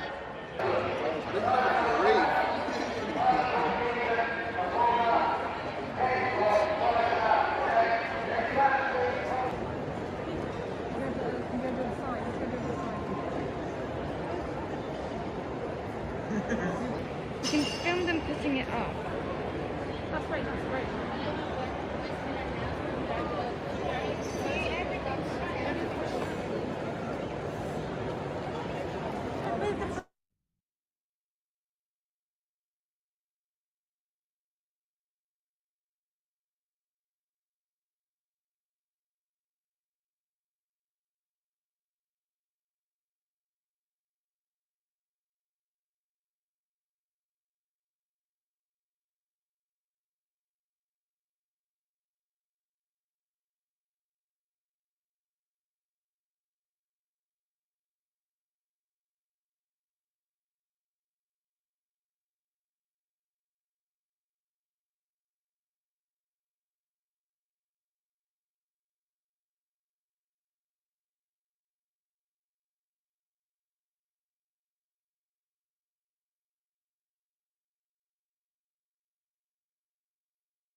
It will protect you.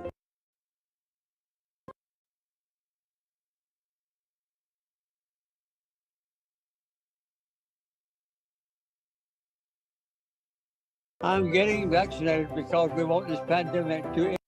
Get vaccinated when it's available to you.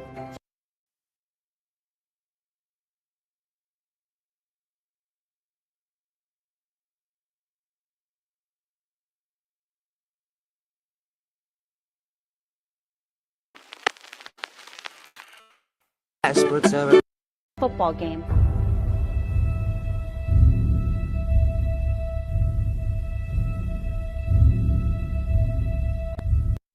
What were you talking about here? Were you talking about my son, but they couldn't do anything about it? Audra. What were you talking about here? Were you talking about different vax and what's potentially the one for you, or? It will protect you and those you love from this dangerous and deadly disease. And we've suffered enough damage. In order to get rid of this pandemic, I am disturbed by the number of healthcare workers who do not realize that we are still in clinical trials. Clinical trials for these vaccines go until the end of 2022 and the beginning of 2023. We are in clinical trials. They are monitoring the reactions for 2 years. So our clinical trials, the only thing that they tested for in the clinical trials was the presence of side effects and the presence or absence of symptoms. They did not test them weekly. They didn't do a PCR test on them or anything. They merely checked for 2 months if they had symptoms from COVID. And that's where you get your 95% effectiveness if they made it 2 months without having symptoms or dying.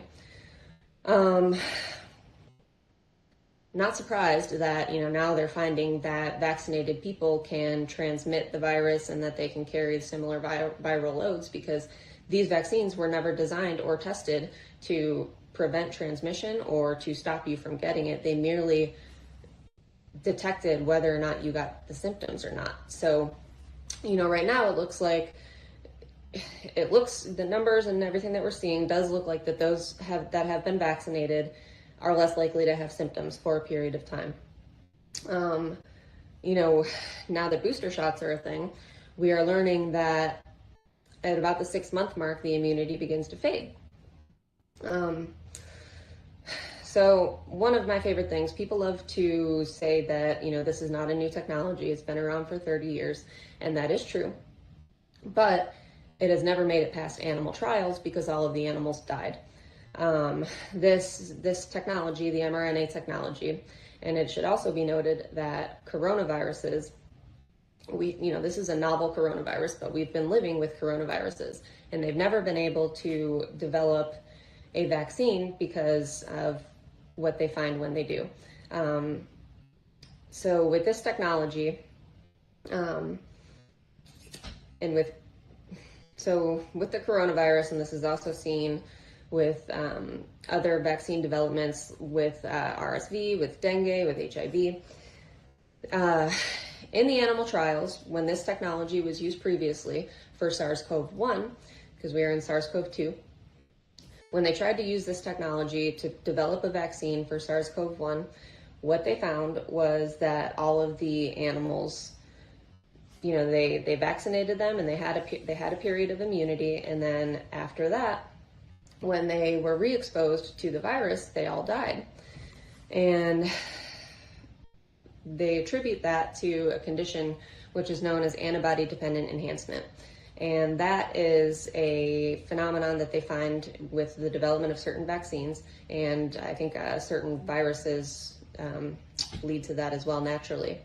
But antibody-dependent enhancement is essentially when you are vaccinated with something and your immune response, once that immunity starts waning and you're re-exposed to the virus again, you have an overwhelming immune response that eventually it can be severe or it can kill you.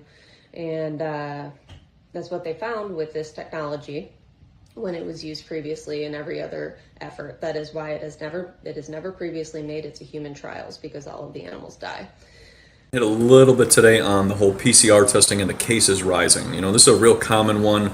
You see this, a lot of people always send us a message and they always ask, how I've been diagnosed with the disease, which I'm not going to say, but I've been diagnosed with the disease and, I had it, but, I don't know how I have it because I don't have any symptoms.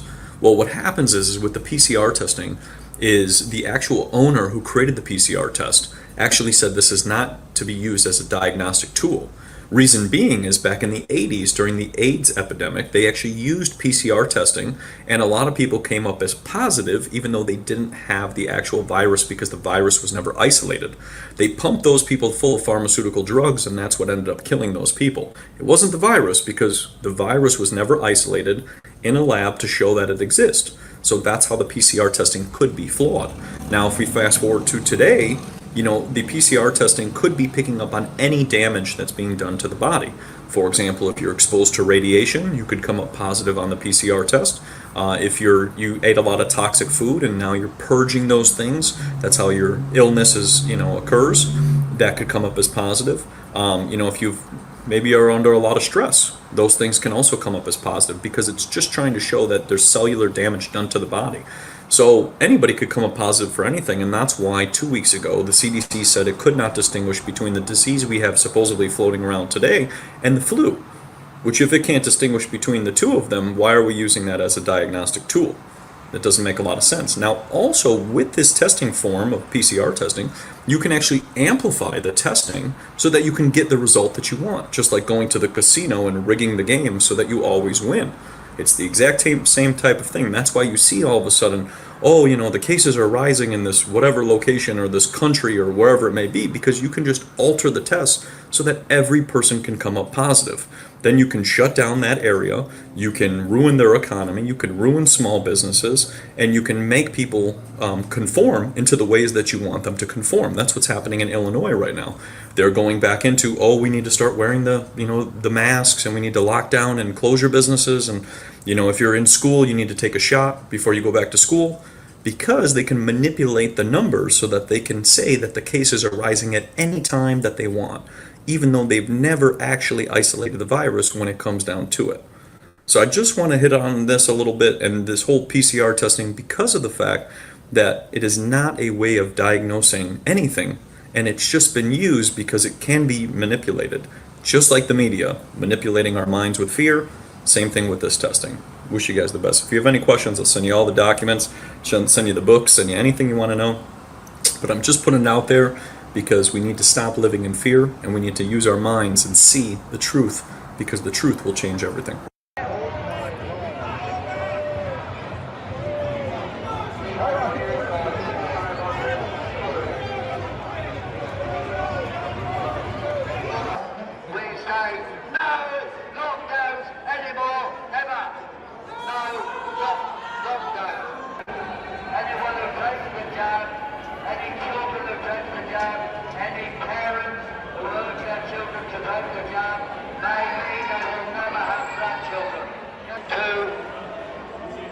Spread their narrative and justify further crackdowns.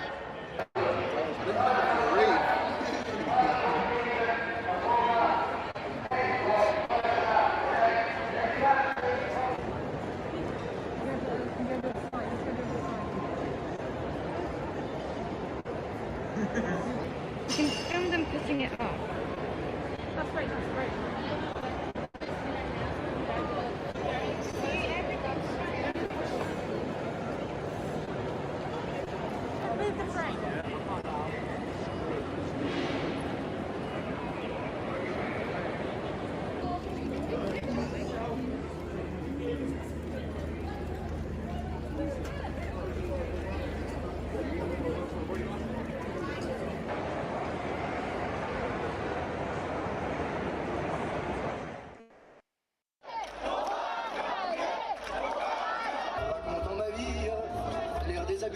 Des débutants ayant de conseils, j'ouvre calmement les... Devant ce manque d'humanité, je rappelle au gouvernement et à Toulouse.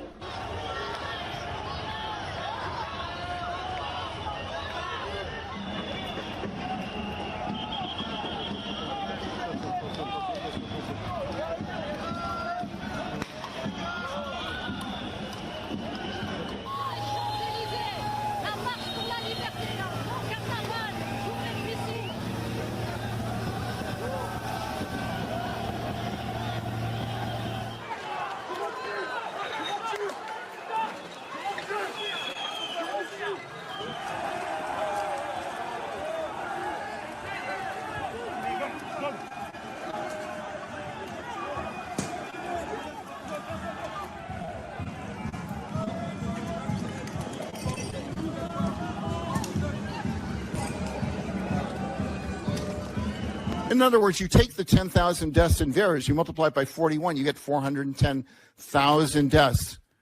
Now, if those people weren't killed by the vaccine, what killed them?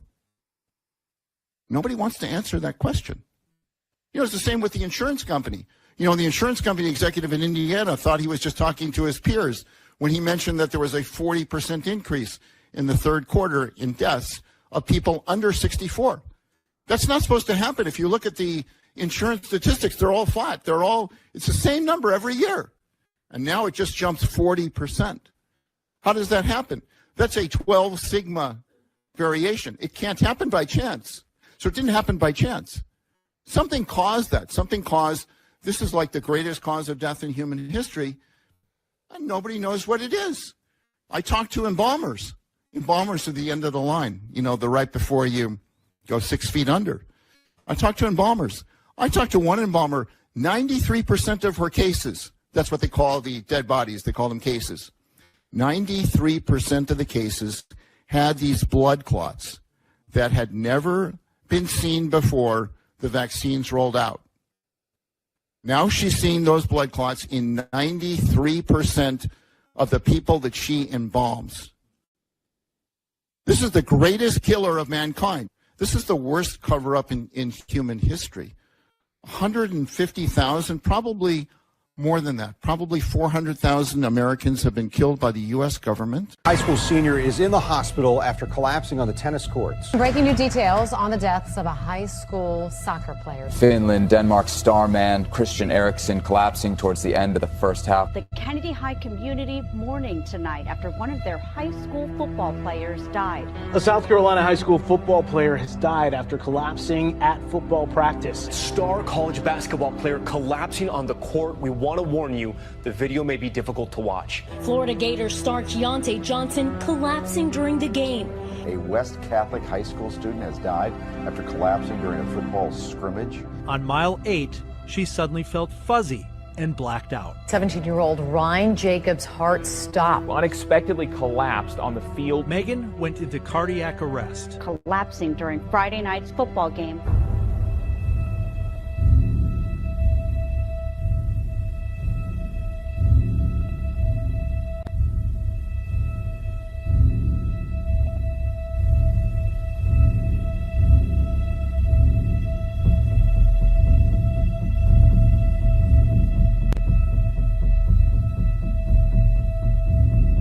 The reason for his collapse is unknown. The reason why Manny collapsed in the first place still isn't known.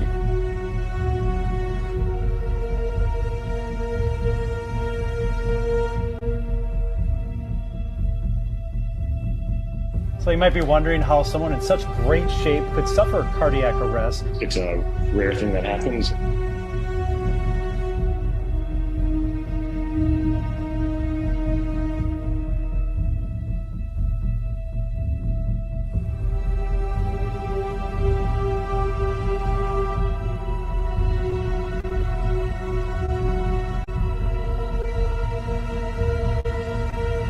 The coroner said is rare.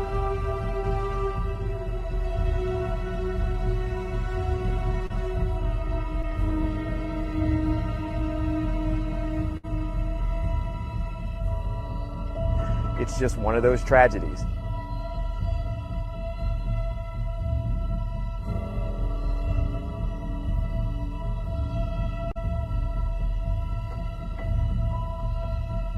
Did she have any signs Nope. before this race? Absolutely not. She felt like she was in the best shape of her life. That's incredible.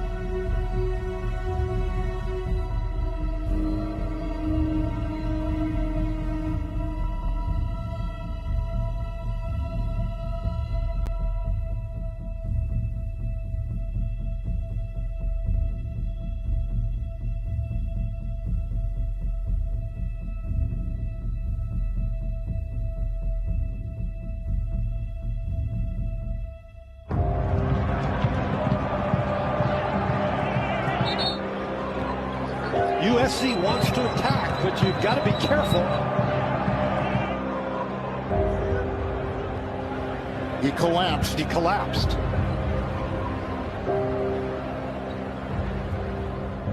We have a player down something happened to one of the referees. Entonces, quizás ha referido algún tipo de dolencia en el...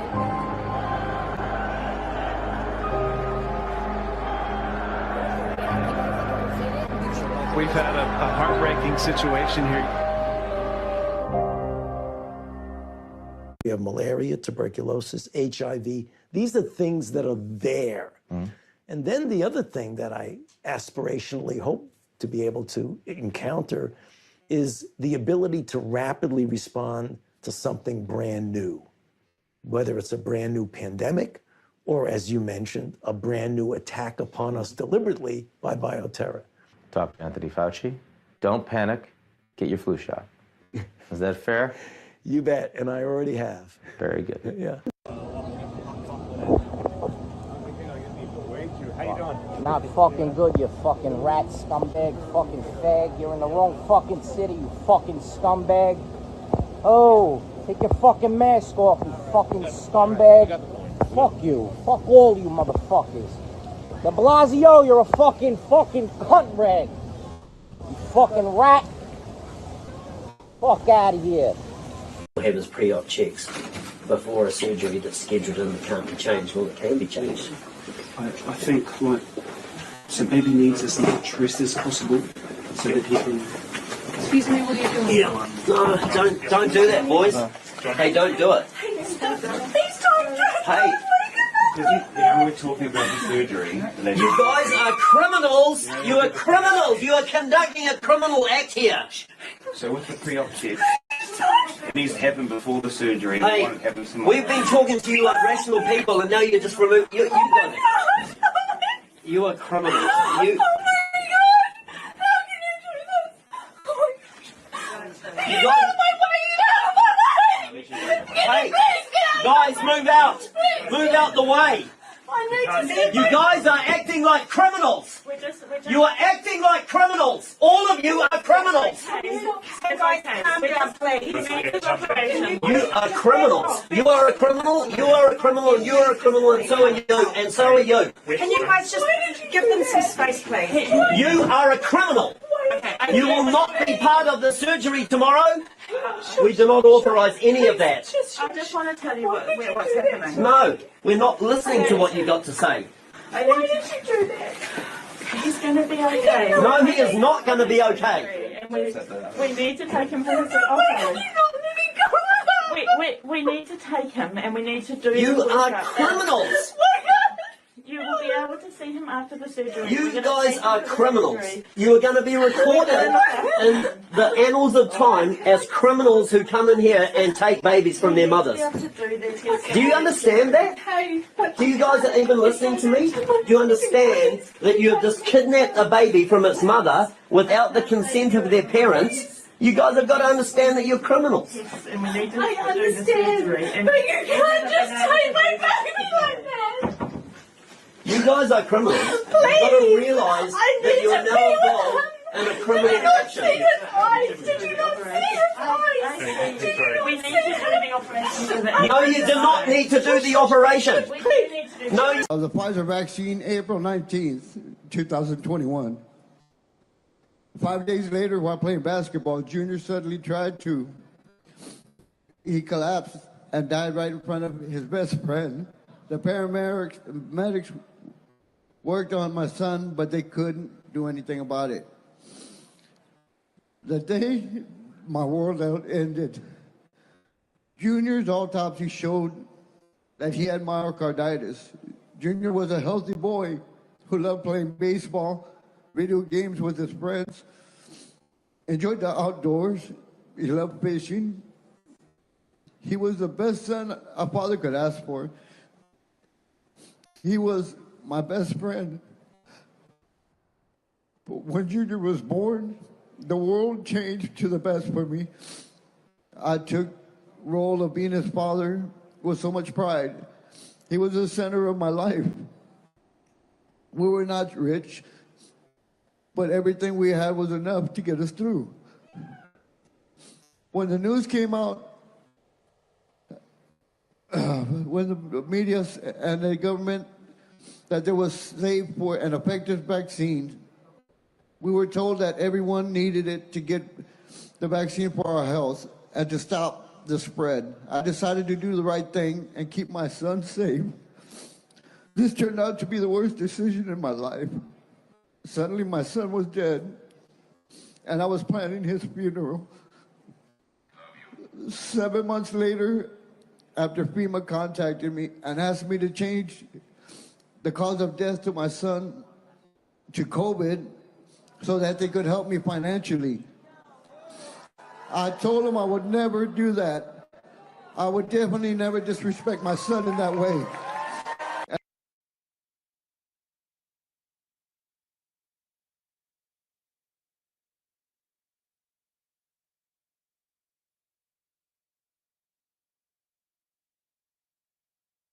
All the remaining items on the Board of Supervisors agenda have been pulled by one individual. This individual has pulled all 7 items and is the only speaker for those items. If the board desires, we could call up that speaker and give her 2 minutes per item to speak as part of the consent calendar. Okay, that's fine. Okay. I'd like to invite forward Audra Morgan.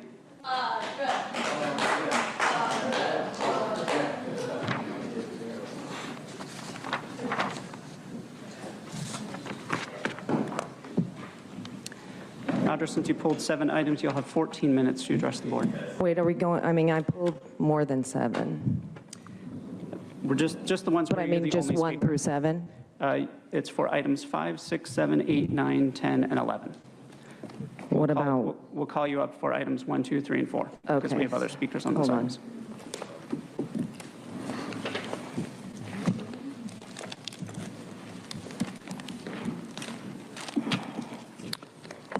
Crap. You guys are trying to throw me off, aren't you? I see that. I see what you're doing. It's okay. How much time do I got? 14 minutes? Are you kidding? Oh my gosh. Oh my gosh. Okay. I'm just going to use this time very wisely because, I mean, basically what you guys have been doing is, violating every one of our civil rights. And I don't even feel like I want to talk about these items. I want to talk about what your guys' duty is and what you're not doing. And even the sheriff over here, you guys are supposed to be protecting our rights, and you're not. You're actually on the wrong side of things. And we need you guys because of what's happening. Just a reminder to make sure that you're staying on topic, please. I am. Thank you. It's on topic. We're good. And I mean, our civil rights should be a topic that gets addressed at every point. I mean, everything that you guys are doing in this county goes against our civil rights. So these are rights that were granted to us by God that you cannot usurp. And every day we're facing being, threatened by our own officials. That's tyranny. You know what I'm saying? And like when that happens, the people can stand up against it and abolish the government when they go against the people. And at this point, it's like, I feel like I should be talking to the people. Because you know what? It's about time that all of us stand up and assert our rights. It's enough of this, because what they're doing is crimes against humanity. It's treason. They should all be hung. I mean, and that is going to come. But what needs to happen, because they're not going to do anything. All of us here need to be the ones to do something and stand up against this. It's time that we take our nation back, our county back, and stop being afraid because we're sitting in a prison cell with the door open. And it's just time to walk out. It's time to stop playing this game. I mean, they have masks on all the time, and they know they don't work. They know these vaccines are killing people, and they don't care. They don't care. So it's time for each and every one of us to stand up and get rid of this COVID pandemic. They're not going to stop the emergency, but it's up to us to end this. This will end when we put an end to it. Understand that. Understand that we have the power to do that. Don't. Just a reminder, please stay on topic. It's a reminder, please stay on topic. Go ahead. Please stay on topic. Are you gonna? No. All right. I am, if this is the topic. There's a whole lot of topics in here. Thank you. Look at that. But it's time, people, for real. Like, at what point do we say we're done playing this game? At what point do we say we're born free? We're born free. And we put ourselves in these chains that we could take off, that they want to keep us in every day. And it's time that we stop playing their game and say, I'm done. Because when we do that, COVID will end, and we can go back to life, and we can have all the things that we enjoyed. There won't be children killing themselves. You won't even address that. Or the fact that people have to drink because they're so fed up with all of these shenanigans that are going on. It's time for us to just stand on the freedom that we were given and have courage to do it, because we can, and it's up to us to do it, because they're not going to. None of them are going to do that for us. So it's time that we go around and we spread this out and spread freedom as far and wide as possible, because they're going to come and they're going to try and tell us what to do. And it's time to say, no, I'm not playing that. I'm not going to do that, because basically what they're saying, I mean, we might as well peddle heroin and say that it's good, because these vaccines aren't, but they want to say they are, and they want people to just go take them and basically jump off a cliff because they don't know what's really going to happen. But we do, we know. And don't let them tell us this is misinformation, because it isn't. They won't even do their own research. They have a doctor that doesn't know diddly squat. She wants kids to be put in masks while they are playing sports, and she's a sports doctor.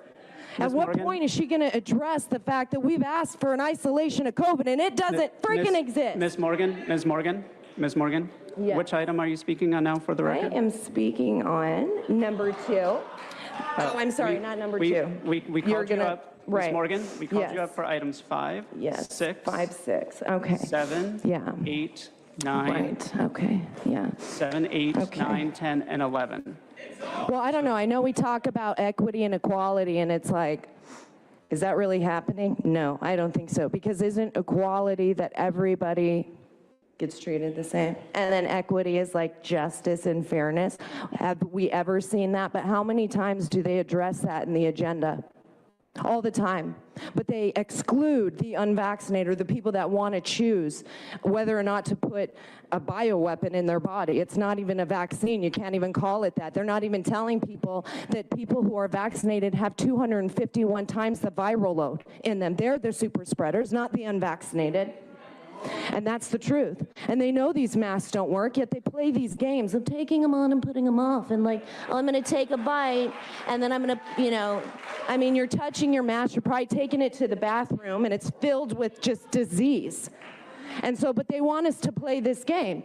It's time for us to say, no, you know what, we're going to decide what game we're playing, and it isn't yours. And as soon as we stand up, that's when it ends. So I urge every one of you to stand on your God-given freedom, and don't let them make you fearful. Don't let them say that we're a threat to the public, that we're the ones doing this. It's all the rest of them.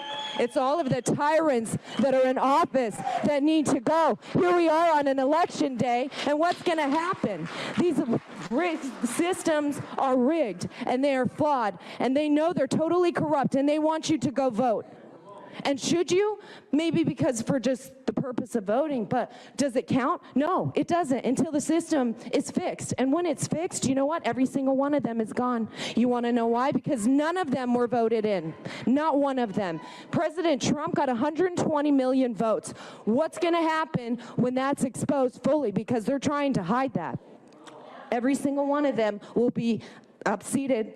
And who's going to be in there? We need to put people in there that will make a difference and listen to the people. They don't listen to the people. Why should I Ms. Morgan, can you please identify which item you're speaking on?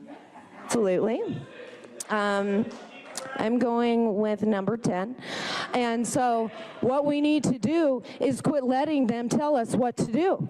Right? I mean, at what point do they, they need to be on this side. They need to be the ones begging and pleading for their lives, the lives of their children and their families, and saying, please help us, please. And what are we going to do?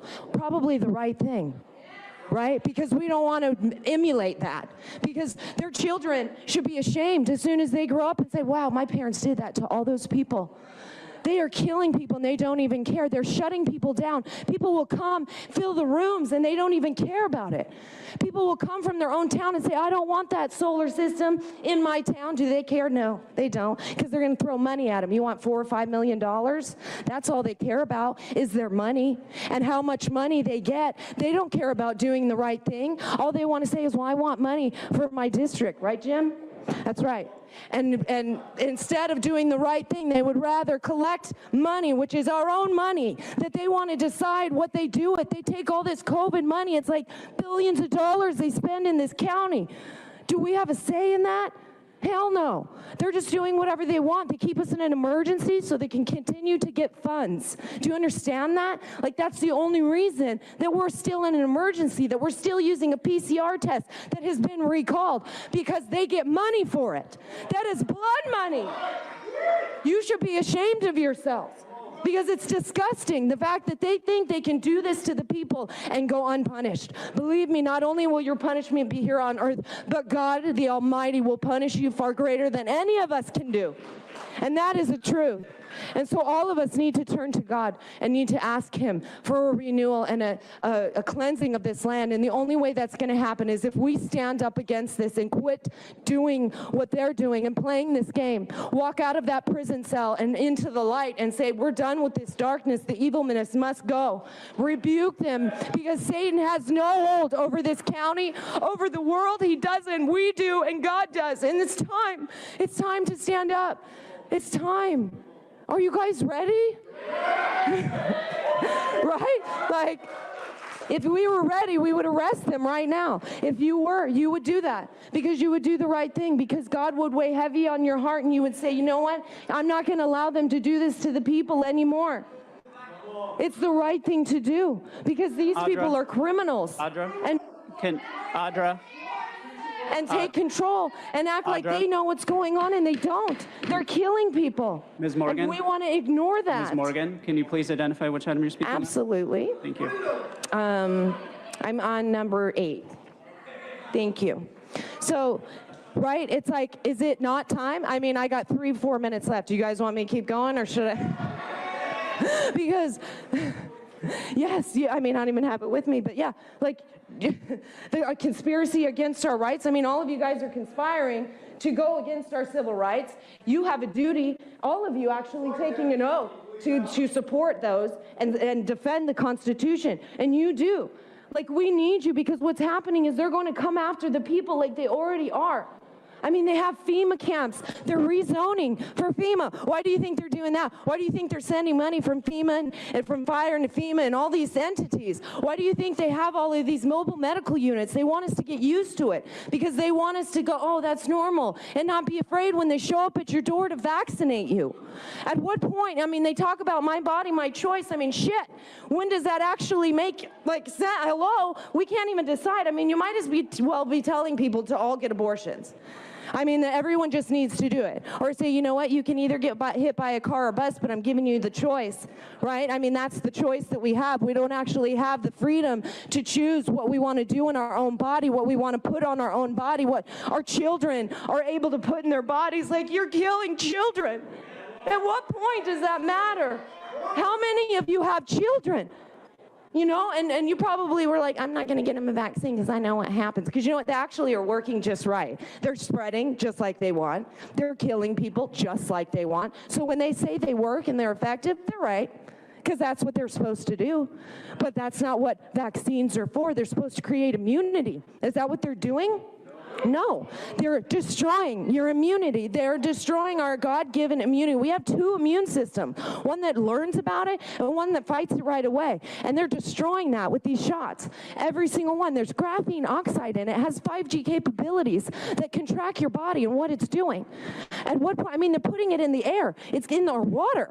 Like, at what point do we realize that what they're doing is not what we wanted? That's not what we're supposed to be doing. We're supposed to be standing up and making it the way we want. It's time to take our nation back, the world back, and quit playing into these tyrants' hands. And just putting on a mask just because. It's like, don't wear it, because it actually doesn't help you. It makes you sick is what it does. If you go and test those, they're so full of bacteria. Our buttholes are cleaner than our mouths. Okay, let me tell you. And so you're sitting there just breathing it out. If we were meant to breathe that in, I mean, there would be a tube from our mouth to our nose so we could breathe our own exhaust. But that's not what's going on. I have 1 minute and 12 seconds left. Do you want to know what topic I'm on? It's cool. Anyway, so we don't need them. It's time to replace them, get them out of here. They all actually need to be arrested. And when the time has come and the citizens are ready, we will rise up and take them out. And we will fill their seats with people who give a damn, who believe in God, who are fearful of God, and will do the right thing for the people, not just for their paycheck, not just because it looks good to them, or they're running again and they want to make sure that they look good. It will be the people that are for the people, and they're by the people. Okay, it's time to go back to the basics. We are free. Understand that. We don't have to listen to any of this. We do because we're made to be fearful. In school, they tell you to sit down and shut up and just do what we're told, right? I mean, I remember doing an opinion paper and they told me my opinion was wrong. I don't understand that because it's like, you wanted my opinion, but sure, right? I mean, but it's like we're taught this. We're indoctrinated into believing these things that we just have to listen, but we don't. They all work for us. Every single one of them. We paid for this. We paid for that seat they're freaking sitting on, all of that. So it's time to take it back. Let's go, freedom.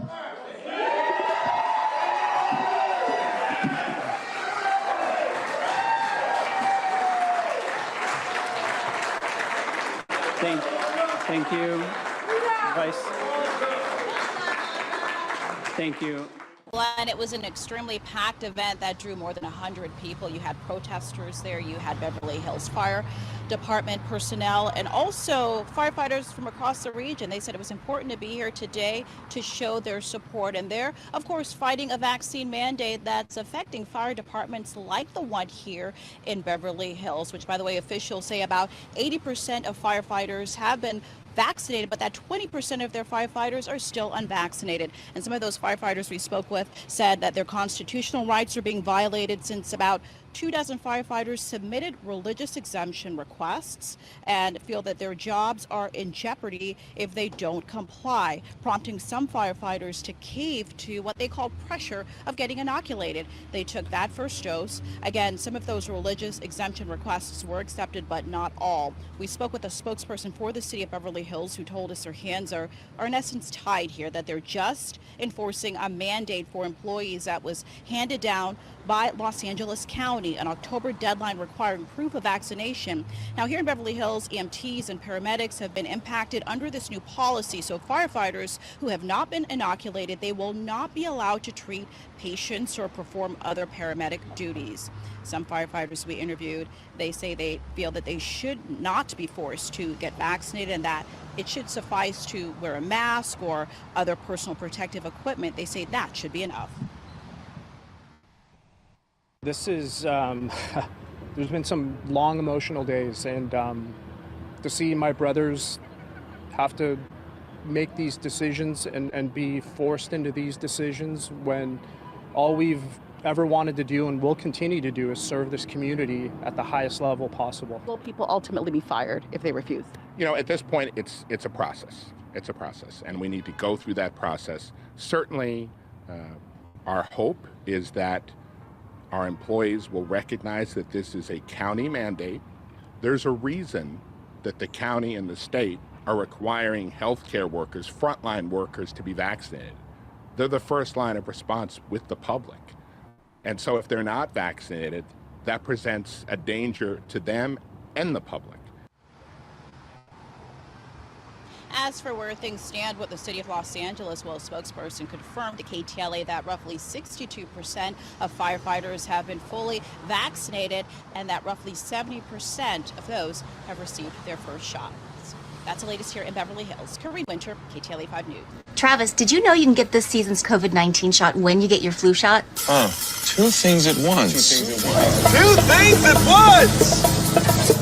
Two things at once! I'll have two things at once, please. Now back to two things at once.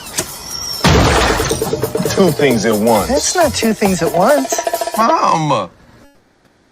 Travis? Ask about getting this season's COVID-19 shot when getting your flu shot. We do need more money, but we don't just need more money for vaccines for children eventually. We need more money to plan for the second pandemic. There's going to be another pandemic. We have to think ahead. And that's not something the last outfit did very well. That's something we've been doing fairly well. That's why we need the money.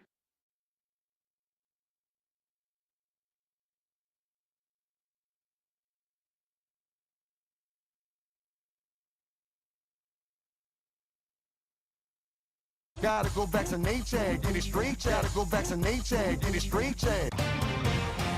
President Biden is calling on companies to boost our vaccine supply, and one Bloomington company is answering that call. Catalent Biologics has production lines that they say are among the fastest systems. The company sent us this video with an inside look at the process. Their machines inspect, label, and package the vials that carry Moderna vaccine doses. Now they're adjusting to help Johnson & Johnson as well. Pandemic experts say companies like Catalent are just as vital to get the COVID vaccine out to makers. Are very important because they have unique capability. So I would say it's an exceptional announcement that even in Indiana, this facility is going to start bottling the vaccine. Well, since this collaboration started, Catalent has hired hundreds of new employees at the Bloomington facility so they can run 24/7 manufacturing schedules. Well, the Gates Foundation has partnered with DFID on a great number of things, and among those are work we do together on livestock, helping animals survive either by having vaccines or better genetics, helping them be more productive. It's making a big difference. I was down in Ethiopia seeing how chickens are out there laying more eggs, getting more nutrition, and even some small savings into the household. So Edinburgh happens to be where a lot of the world's best work on this is done, and that's why DFID and the Gates Foundation are funding scientists here.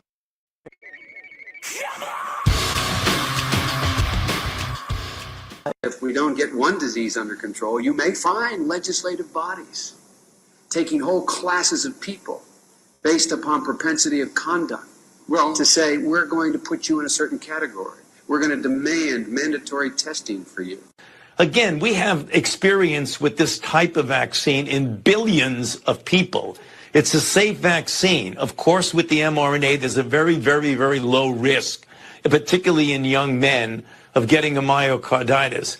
But if you look at the risk of myocarditis from COVID itself is greater than the risk of the vaccine.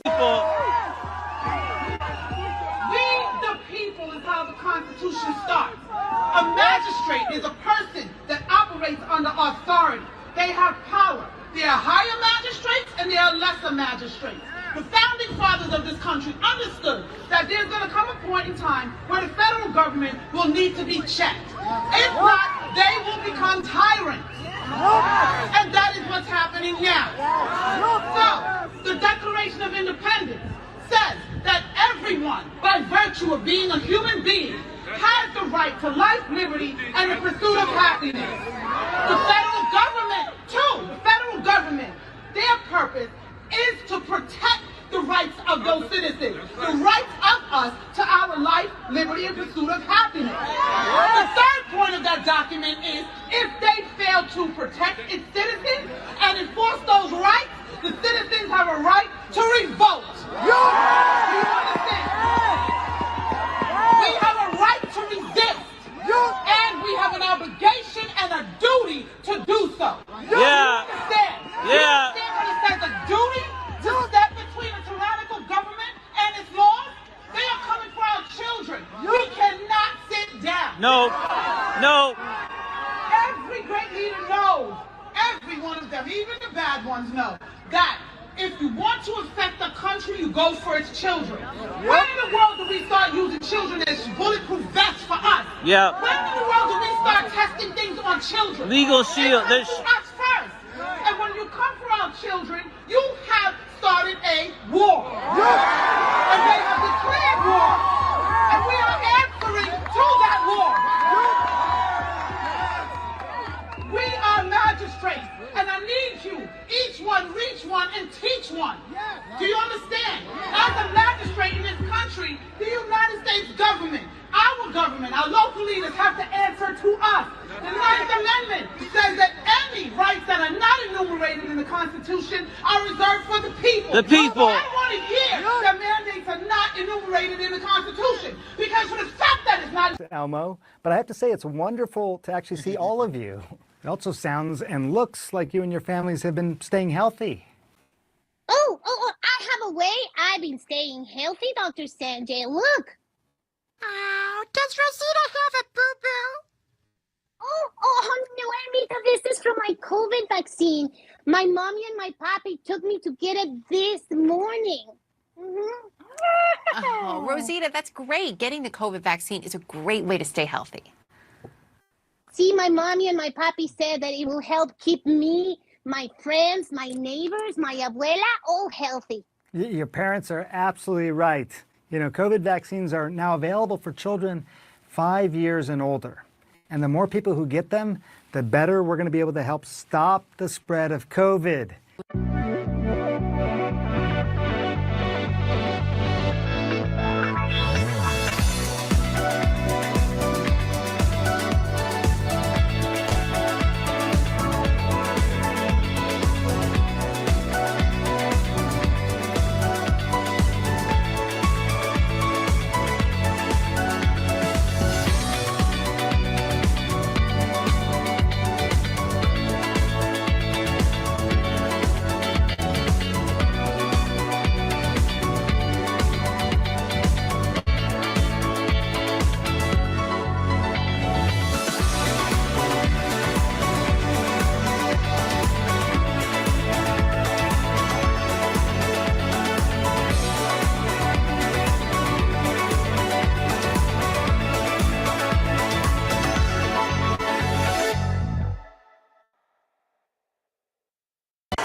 They thought they could easily get their great reset.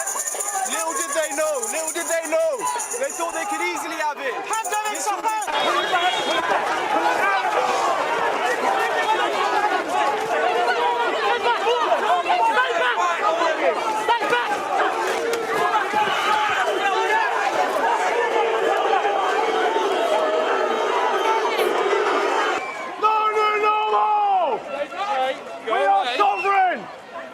We do not consent to your authority! And hydroxychloroquine, for example? Well, show me it works. I mean, there is zero evidence that it doesn't work. But that's that it does work. Sure, I mean, it just doesn't. It's not zero evidence. We have a report from Harvard. Really, there is zero evidence that it works. Yale is quite. Okay, and I'm not going up and down this path with you. It doesn't work. I mean, you said give me evidence. I'm willing to give you the evidence. If you're a scientist, you should address the evidence. Yale University is well respected around the world. Harvey Rich, PhD, professor of epidemiology at Yale, says the evidence of the benefit of HCQ used in high-risk outpatients is extremely strong. So are you saying you don't want to see the evidence, or you don't want to believe the evidence? It's not what I want to believe or what I don't want to believe, thanks. It's what I do or don't believe. And appeals to academic seniority like that are really poor science. Interesting. Okay, so what about ivermectin? Ivermectin, again, even the manufacturers say it doesn't work. But again, we've seen high cases of this working very well in developing countries, but also in Japan, lots and lots of evidence of it working there. I'm interested to hear why every time I speak to you, you say there's no evidence of this working, but when we show you evidence, you seem to not want to take it on board. Is it a case that you don't believe? Every time? You mean the one time you've spoken to me? No. The general consensus of opinion, and it's not just me, is that this doesn't work. There were animal viruses that became more transmissible in human, and you funded it, and you admit the truth.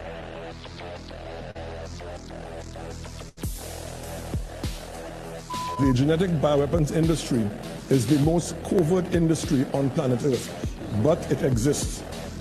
I would like to go further by saying that William Cohen, the former U.S. Secretary of State in 1997, Cohen referred to the concept of an ethnic bioweapon as a possible risk.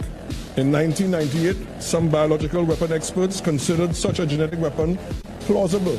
And you know when they say that, it means they've already produced it and they're stockpiling it and waiting to use it.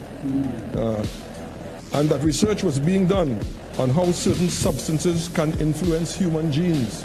That was 1998. 10 years later, in 2008, the U.S. government Congressional Committee sat under the title, under the label, Genetics and Other Human Modification Technologies. 22 nations on planet Earth have what we call BSL-4 labs. A BSL-4 lab means Biosafety Level 4. And in these labs, they make pathogens, deadly pathogens. I also want you to know that 16 nations on planet Earth stockpile genetic bioweapons. 16 nations stockpile. They have them in their armory. There's a new arms race going on.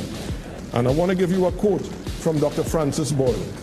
Dr. Francis Boyle, the framer of the Anti-Terrorism Act, says this, international law expert, bioweapons expert, SARS-CoV-2 is an offensive biological warfare agent made in a lab and engineered with gain-of-function properties. He said that in February 2020. I find it interesting that I'm here responsible for this and trying to defend this. How much money went from USAID to this, to the work at Wuhan and to their collaborator, Ralph Barrick at the University of North Carolina, to collect and make coronaviruses that are weaponized, that are more deadly? So I, first of all, reject the implicit accusation in that question, and I do not have at my finger. I do not have at my fingertips the particular details of USAID. Are you saying for certain? Are you saying for certain that no USAID money went to the Wuhan Institute of Virology? Question. Go ahead. No, please tell me. Are you stating that no USAID money went? I am happy to take questions from those in this audience. I'm happy to answer them. I appreciate that they treat every person in this room, including myself, respectfully. I called on you. I'm now calling on someone else. Go ahead. Me respectfully, please tell me, what are you denying? Go ahead, What please. is your denial? It's a non-denial denial. So it does have a little disclaimer that it's confidential, but it says, except where required and applicable by law. Now, by law, as a registered nurse, it is my legal responsibility to disclose this information in order to function within my standards of practice, and to be honest, as per my union regulations, just in case anybody wants to fucking come at me. Also, you can't tell me it's misinformation when Pfizer itself sent it out, okay? Am I fucking irritated that people are not disclosing the fucking risks with this at this point right now that I have the evidence? Fuck yeah.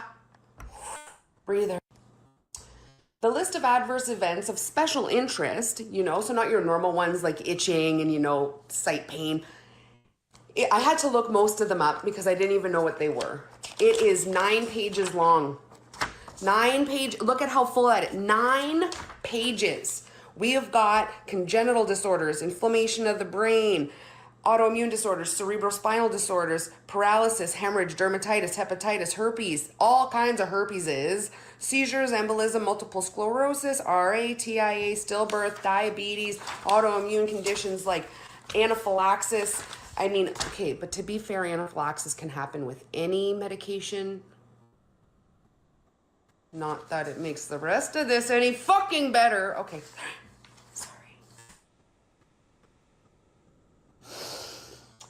Okay, Pfizer has also taken multiple actions to help alleviate the large increase of adverse event reports, but I thought no one was having any issues, right? Anyways, so then why so many adverse events? Why? For a vaccine that is narratively defined as safe. Please go get this or you are fired. Why is this page redacted? Of the sample size, I believe it was 45,000 people, 4.6% of them got COVID. You have a less % chance of getting it naturally, but we're going to give it to you in an injection. We're really taking that leap, us as a company, Bayer, in cell and gene therapy, which to me is one of these examples where really we're going to make a difference, hopefully, moving forward. There's some, ultimately the mRNA vaccines are an example for that cell and gene therapy. I always like to say, if we had surveyed 2 years ago in the public, would you be willing to take gene or cell therapy and inject it into your body, we would have probably had a 95% refusal rate. I think this pandemic has also opened many people's eyes to innovation in the way that was maybe not possible before.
shot. We've got to make sure we clarify that with people.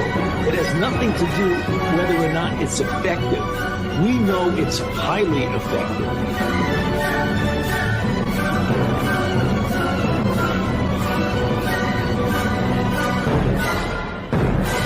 Highly effective.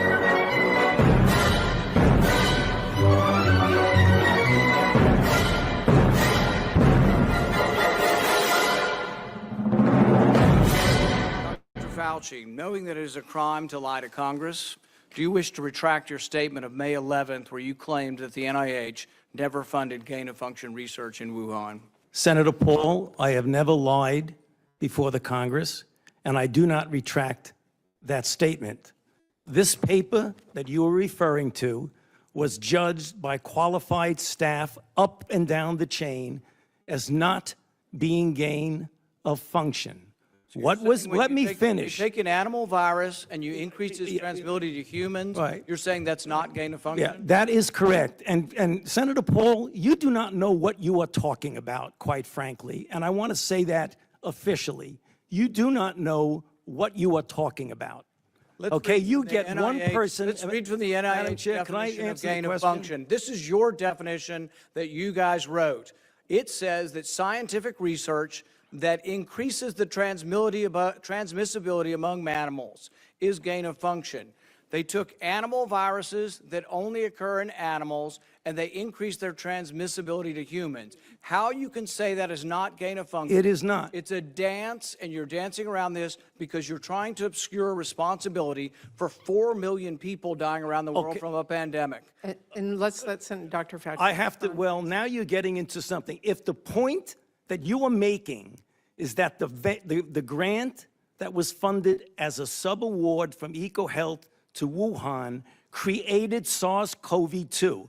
That's where you are getting. Let me finish. We don't know. Well, we don't wait know a minute. If it did come from the lab, but all the evidence is pointing that it came from the lab, and there will be responsibility for those who funded the lab, including yourself. I totally This committee will allow the witness to respond. I totally resent the lie that you are now propagating, Senator, because if you look at the viruses that were used in the experiments, that were given in the annual reports, that were published in the literature, it is molecularly impossible. No one's saying those viruses caused it. It no is one is molecularly. Those viruses caused the pandemic. What we're alleging is that gain-of-function research was going on in that lab, and NIH funded it. That is you can't not. Get away from it. It meets your definition, and you are obfuscating the truth. I'm not obfuscating the truth. Senator You are the Paul's one. time is expired, but I will allow the witness to. Let me just finish. I want everyone to understand that if you look at those viruses,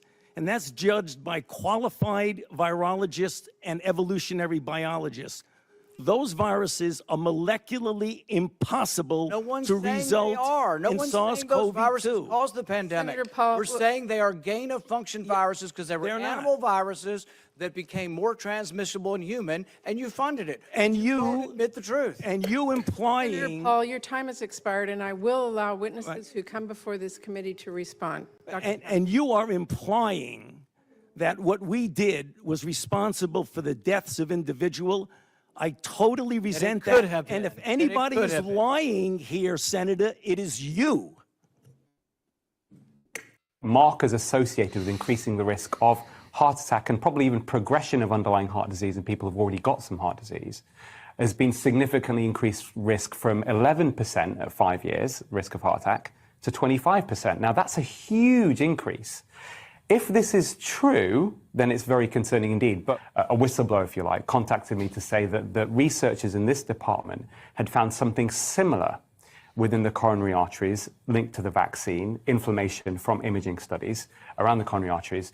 And they had a meeting, and these researchers at the moment have decided they're not going to publish their findings because they are concerned about losing research money from the drug industry. We're undergoing a soft coup, and the idea is to create a whole new set of laws and ignore the existing human rights laws and other laws under the pretext of pandemic preparedness and the biosecurity agenda. The WHO is developing through all its nations, but with the WHO Directorate in the United States in charge, a pandemic treaty and amendments to the existing international health regulations that will remove the human rights protections currently embedded in the IHRs, will enforce surveillance, censorship, get rid of freedom of speech, require governments to censor and only push a single narrative. Also, we will be subject, if they can make this work, to vaccines developed in 100 days, which the organization CEPI is planning to do. And one of the people who founded CEPI was Jeremy Farrar, who is now the chief scientist at the WHO to bring this forward. Other things that amendments do is to bind the states so they're no longer recommendations but enforceable edicts, provide a liability shield, get rid of intellectual property rights, move supplies from one country to another, enforce digital passports, and the Director General of WHO can demand that a pandemic or a potential pandemic exists. He can just declare it with no standards, and then countries around the world will have to obey.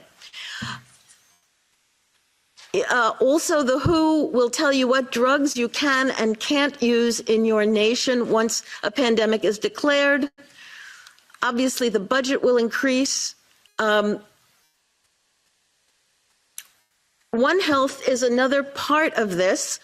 One Health is a concept that was created to enable the WHO, with these documents, to take over jurisdiction of everything in the world by saying that climate change, animals, plants, water systems, ecosystems are all central to health. Also embedded in this concept is a peculiar notion that humans are no longer of greater value than animals. I graduated from the University of Western Ontario Medical School in 1990. I've been practicing predominantly emergency medicine since that time. I've also taught at several Ontario universities. I have a special interest in critical resuscitation, and I've taught various forms of critical resuscitation and trauma medicine. That was my career up until the era of COVID. I was, of course, a frontline emergency doctor when COVID was launched, and I continued working in the emergency department in multiple, including one which was designated as a specific COVID site. And I continued that till the end of 2020. I maintained my oaths and my ethics throughout the entire time. I have never participated in nor promoted the injections. I continued to be very open and honest with my colleagues and as well as my patients.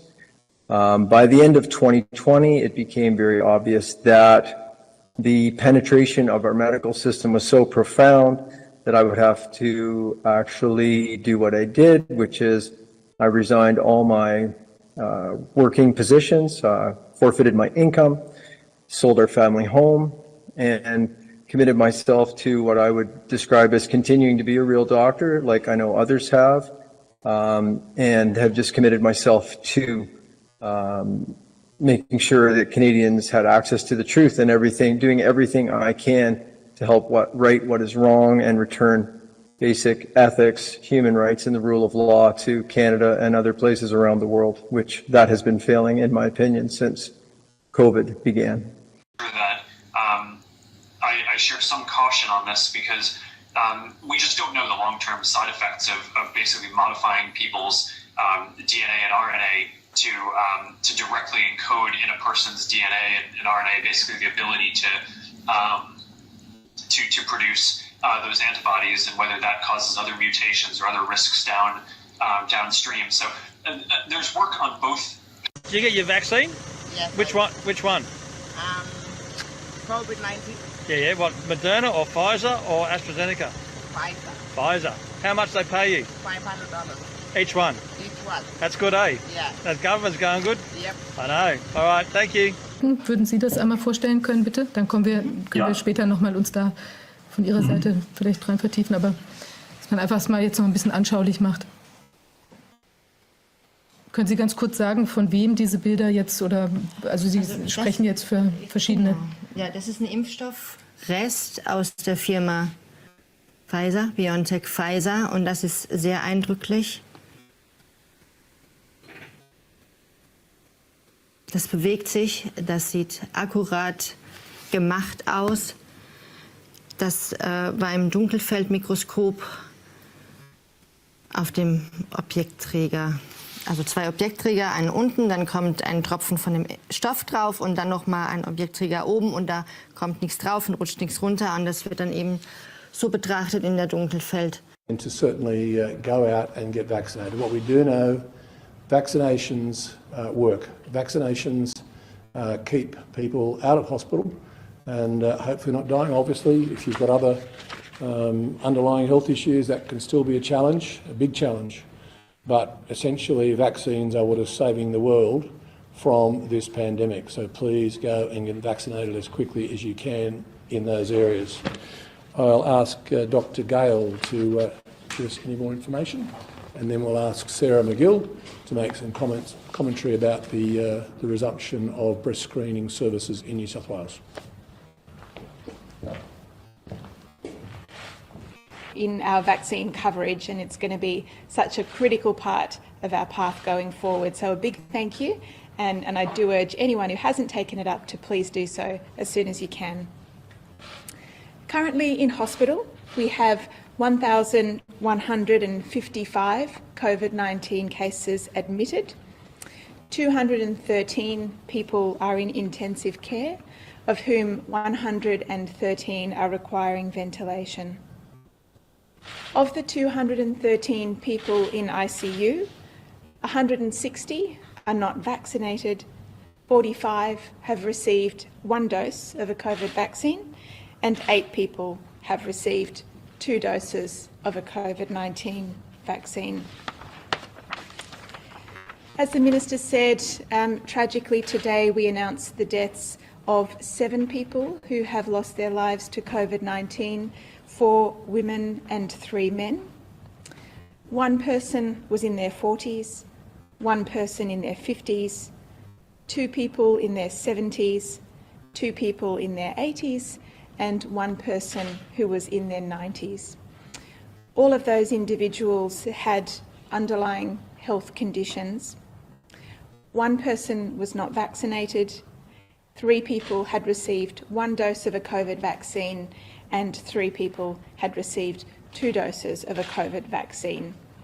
And we do know that a number of those individuals who were vaccinated unfortunately had just received their COVID-19 vaccination not long before acquiring their illness. So we know in a number of cases, unfortunately, the vaccine didn't have enough time to provide the protection that we would have wanted. Beach, Florida. This is Dr. Kevin Stillwagon. My address is 205 Dolphin Point, Clearwater Beach, Florida. I am a property owner and a taxpayer in Orange County. You are making some really bad decisions based on fear of a virus that has about a 99% survival rate for most of us. That is unsubstantiated fear. So let me give you a couple of things to truly be fearful about. That mask that you keep insisting that people wear decreases the amount of oxygen in your lung tissue. We now know that this virus uses something called a furin cleavage site to merge with your lung tissue to infect you. And it works better with decreased oxygen. And peer-reviewed research clearly shows that wearing a mask increases your chances of developing an upper respiratory infection 13 times more than a person not wearing a mask. So I would stop wearing a mask immediately if I were you. Secondly, this shot that you insist on people getting gives you absolutely no protection against infection. It is the innate immune system that protects you from infection by using dendritic cells, T cells, and natural killer cells without antibodies ever becoming involved. This shot has one goal, and that goal is to make antibodies. These antibodies circulate inside of you and cannot prevent an infection. They can only react to something that has already gotten inside of you. They cannot keep something out. The shot decreases the ability of your innate immune system to keep viruses out by 60%, and a booster shot will reduce it even more. Even worse, the antibodies that are created by this shot can no longer neutralize variants and actually enhance the virus' ability to infect you. It should be painfully obvious to you by now that fully vaccinated people are getting sick. And this will continue to get worse if you keep trying to jab people while a virus is trying to spread.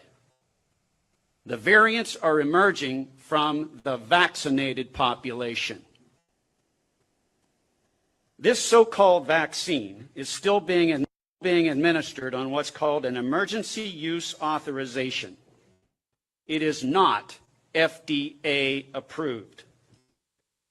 The FDA approved a biological licensing application for a product called Comirnaty. The application was approved, not the product. Comirnaty is not available in the United States.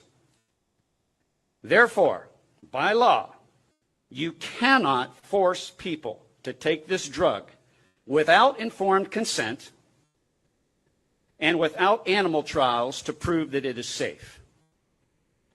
Mayor Demings, please look at me. You, sir, are in violation of the United States Constitution and the Nuremberg Code. You will be held accountable. Good day. All right, thank you for your comments. We'll move to the next speaker, please. Who have been identified as high-risk close contacts. Marburg is a very different virus to the one that caused COVID-19, but many of the elements of the response are the same. Isolating and caring for those infected, tracing and quarantining their contacts, and engaging local communities in the response. There is no licensed vaccine for Marburg, although there are vaccines under development. And WHO is working with our partners to seek opportunities to assess them during this outbreak through the R&D blueprint for epidemics.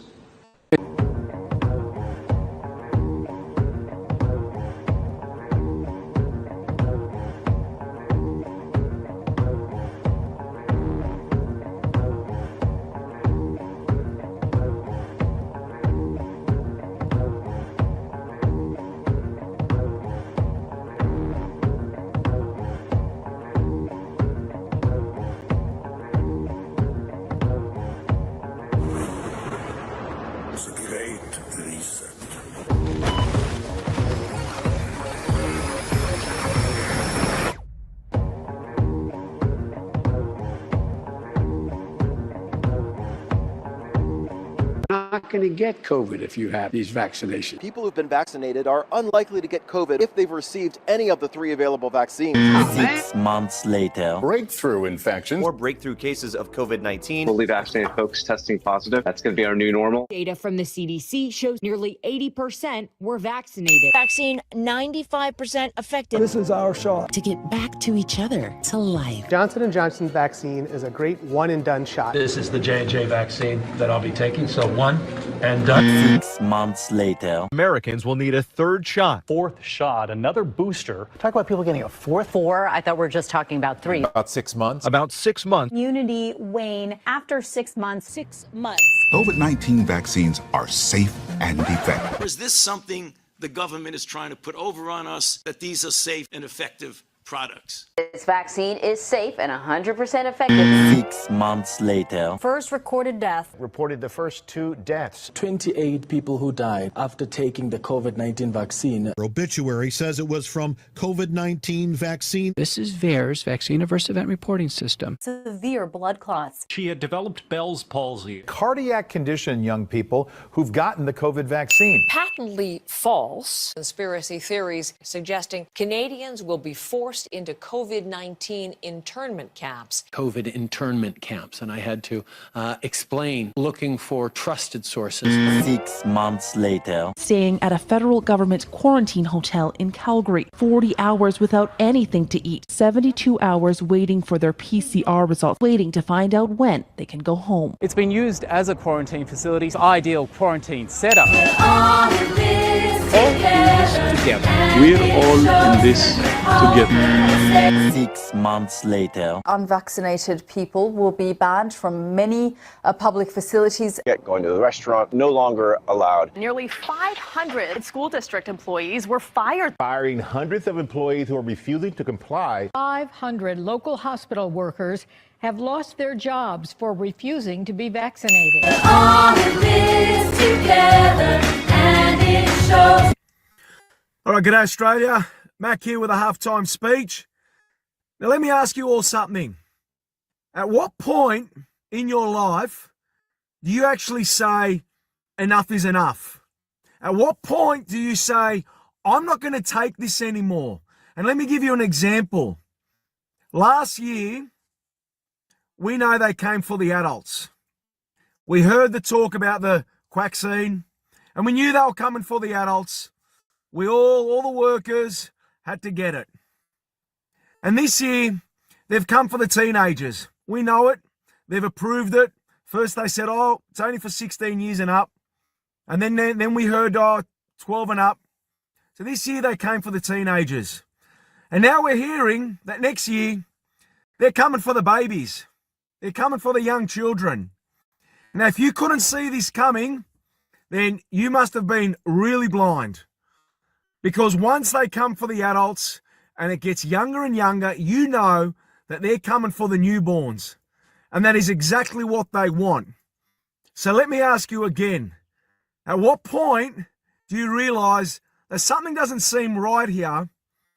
That they're coming for everyone. No one is safe.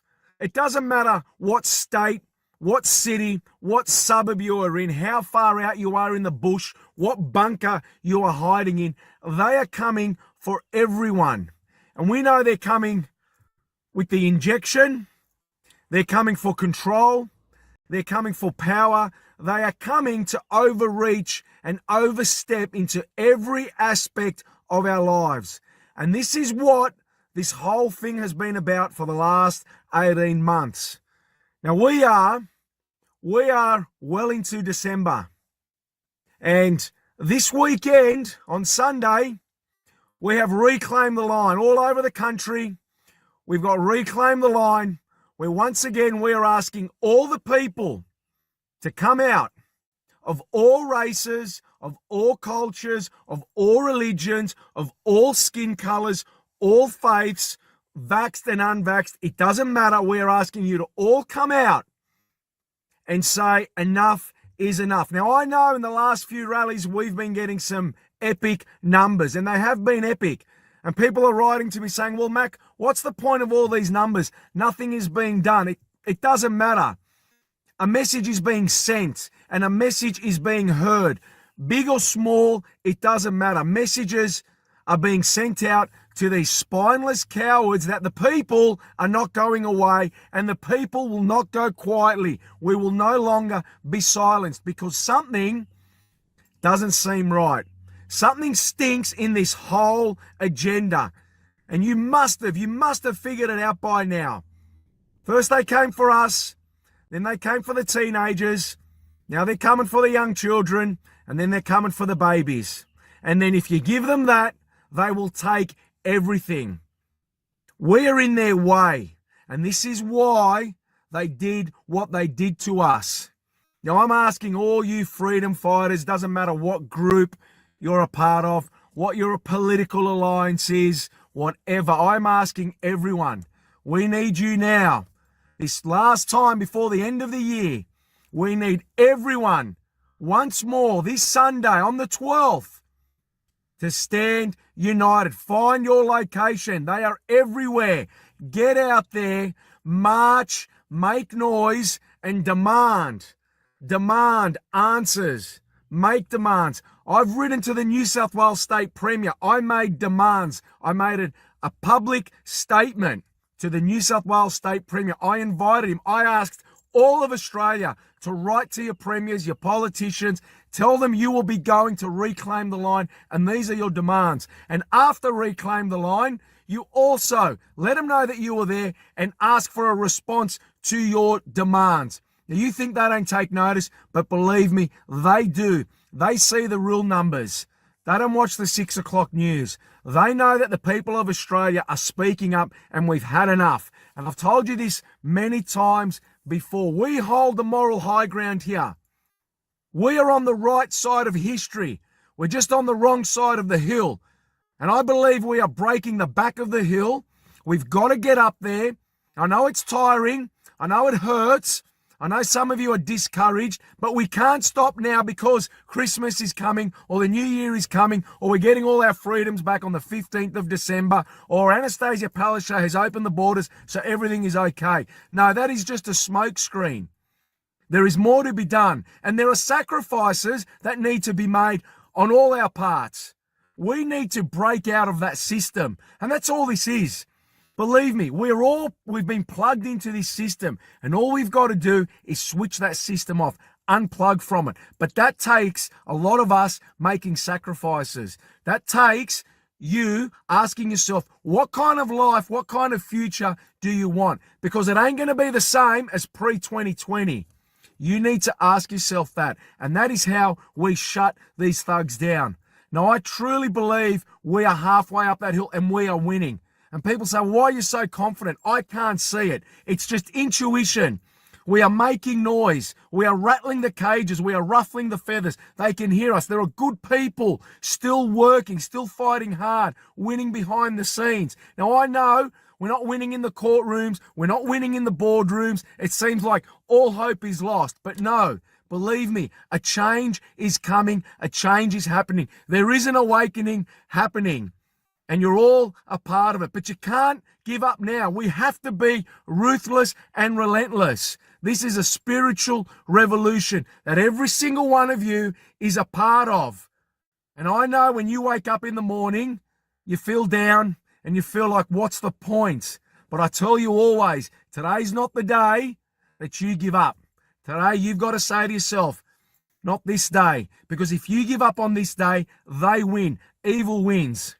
We hold the moral high ground, and believe you me, one day, and it may be in 20 years, 30 years, it may be when I'm no longer around, one day we will look back, people will look back on this moment in history, and they will know that this was the spiritual revolution, that brave warriors, that spiritual warriors, they came out onto the streets, they came together, and they took back their country, they stood united, they showed these politicians that got us into this mess, that they're not the ones that are going to get us out of this mess. And as you know, I say at every rally, we're going to sack them all. Now, I'm not anti-government. I understand we need government. We need good government. We need a government and a system that works. And we need to fight for that. But we can't do it if people are just sitting at home on their couches thinking, well, It's no use going to a protest because nothing is happening. Imagine the people in the 70s that protested on the streets of Sydney against the Vietnam War. Imagine they said that. Or the civil rights movements in the 50s and 60s. Imagine they said that. Or the indigenous rights movements that we had in Australia in the 60s. Imagine. Nothing would have happened. But they went out. They knew they were in the right. They stood behind their truth and they did something. And now we look back on them and we think, wow, they were courageous. And in my opinion, that is what Australians need to do. We need to find our backbone again.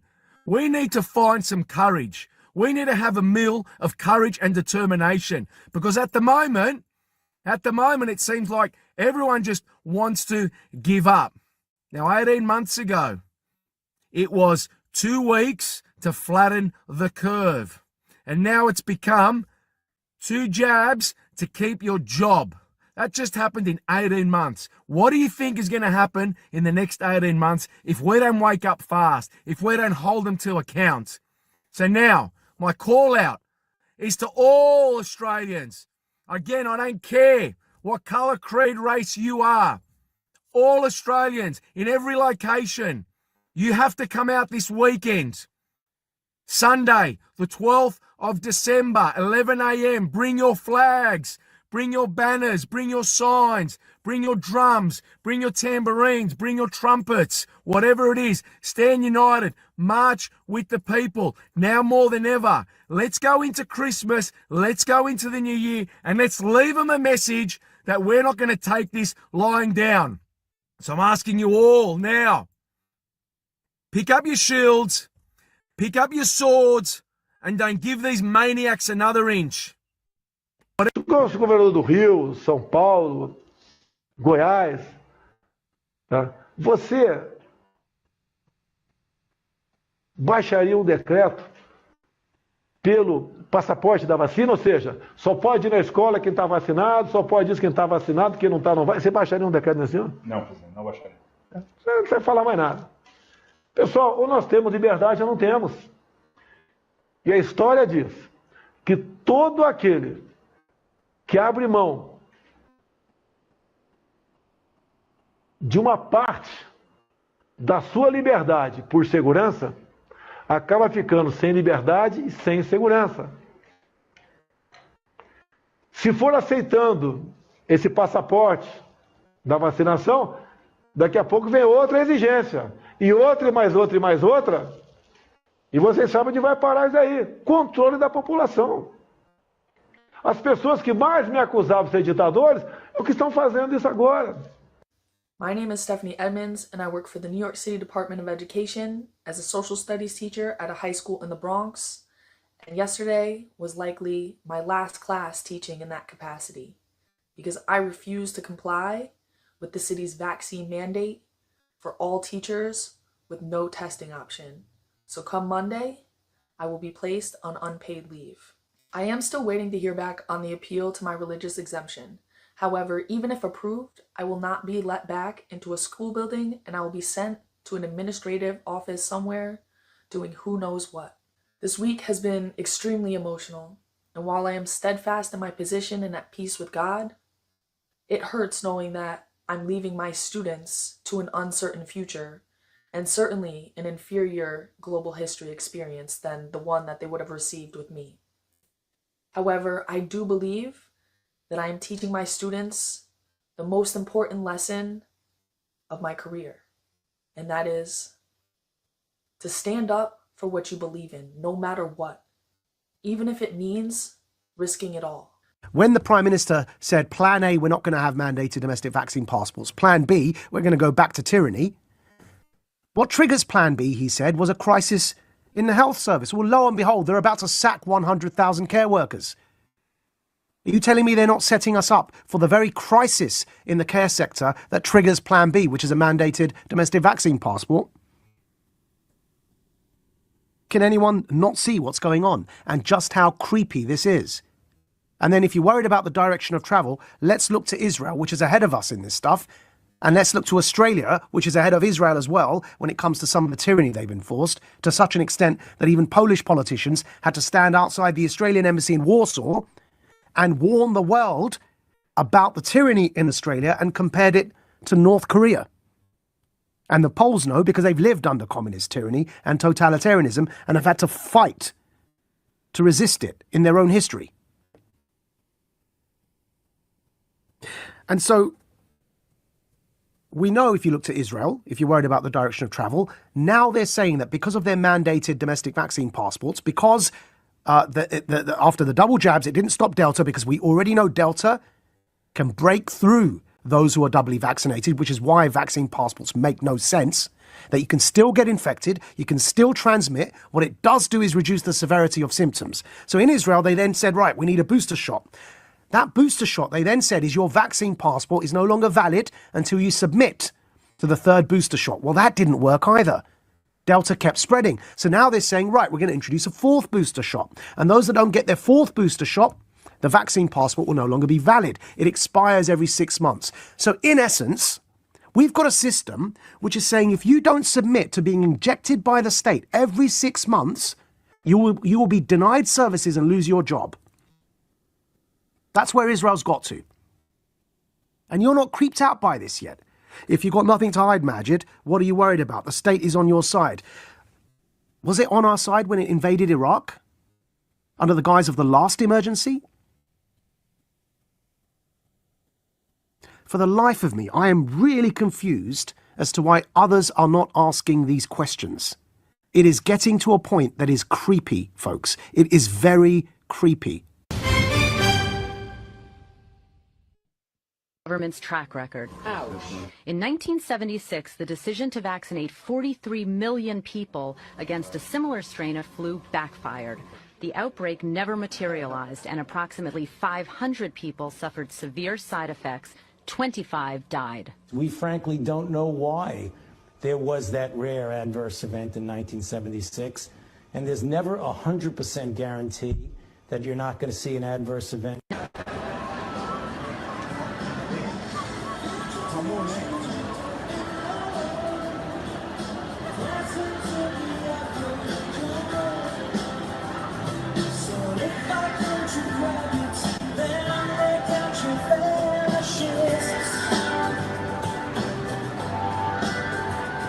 We all know the vaccine mandates are getting extremely Orwellian, but how far will people go? Will they sign a petition to support evicting people who don't get a vaccine? Let's find out. We help us to evict the unvaccinated from their apartments. Just thank you. I'm sorry. No, thank you.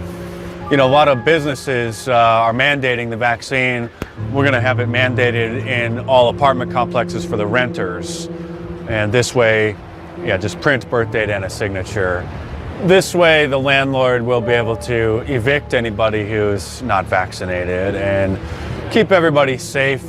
You know, they can maybe go, you know, live under a bridge somewhere if they don't want to take the vaccine.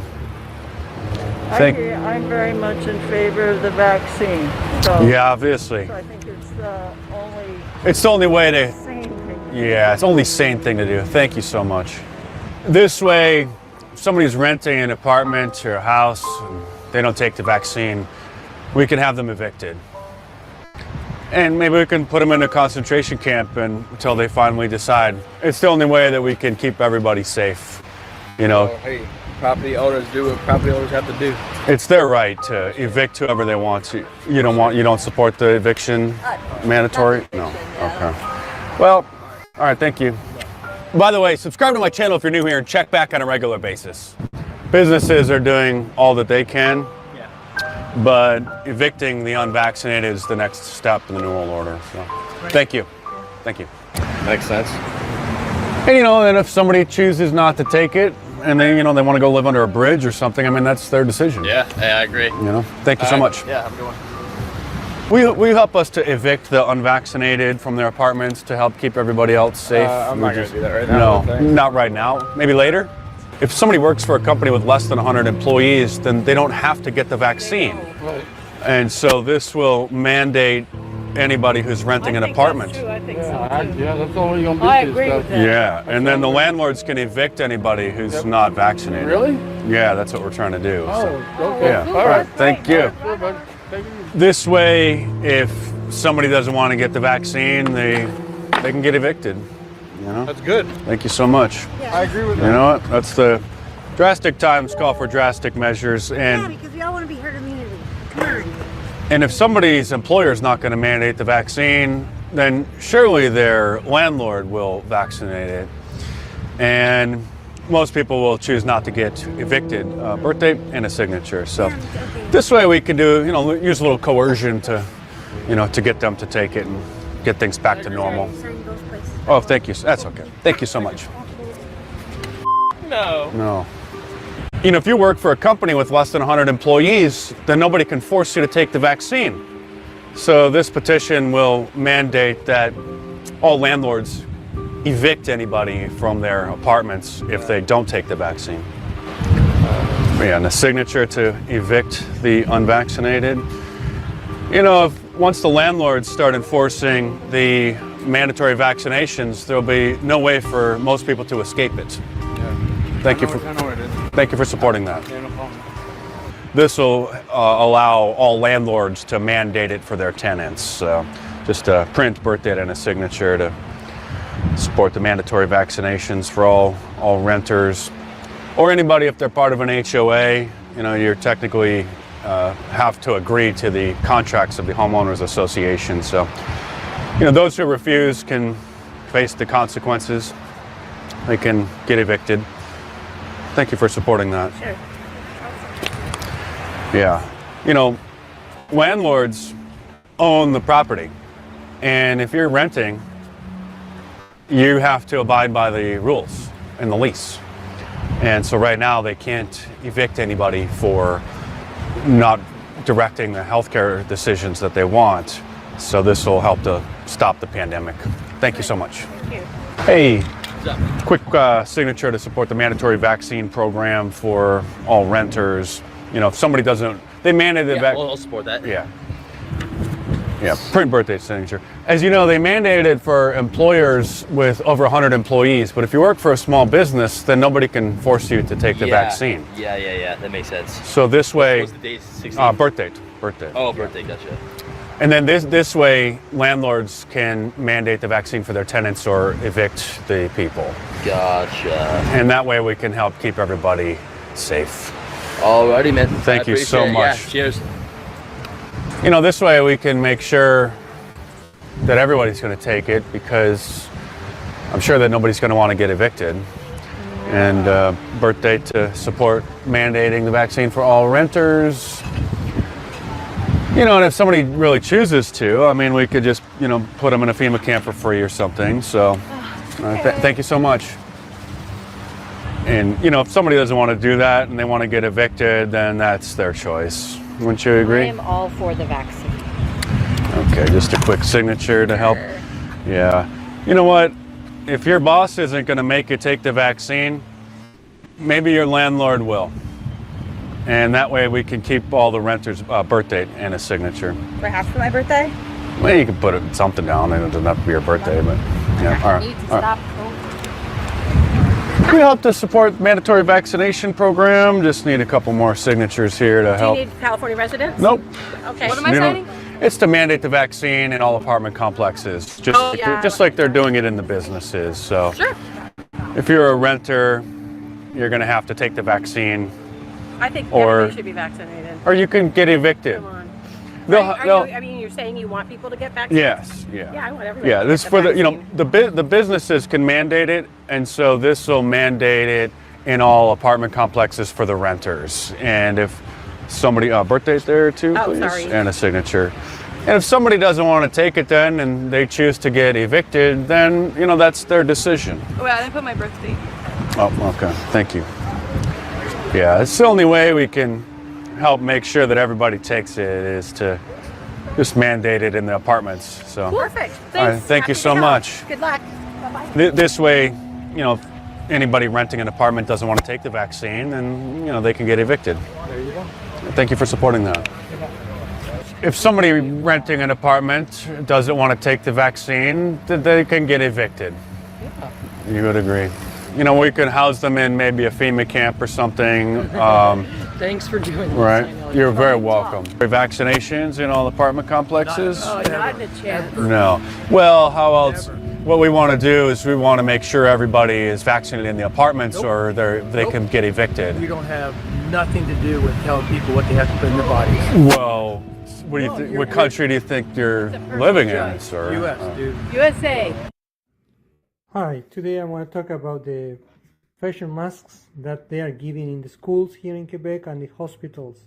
I have to go to Medigo 2 days ago to have a doctor appointment there, and they force us to wear the mask that they give us. This is the mask that they give us, and I noticed that after using this mask, because I regularly use my own fabric mask that I have, and I have never an issue, but after wearing this mask for 20 minutes waiting the doctor, I start to feel a very weird sensation in the corona of my head, like if somebody or something inside my head, it was touching or massaging or putting a slow electrical current in my brain inside the head. It was a very weird sensation. At the same time, I was feeling that I was like in a bubble or walking into a cloud or something very strange where I could not focus very well, and I felt this weird mental brain sensation.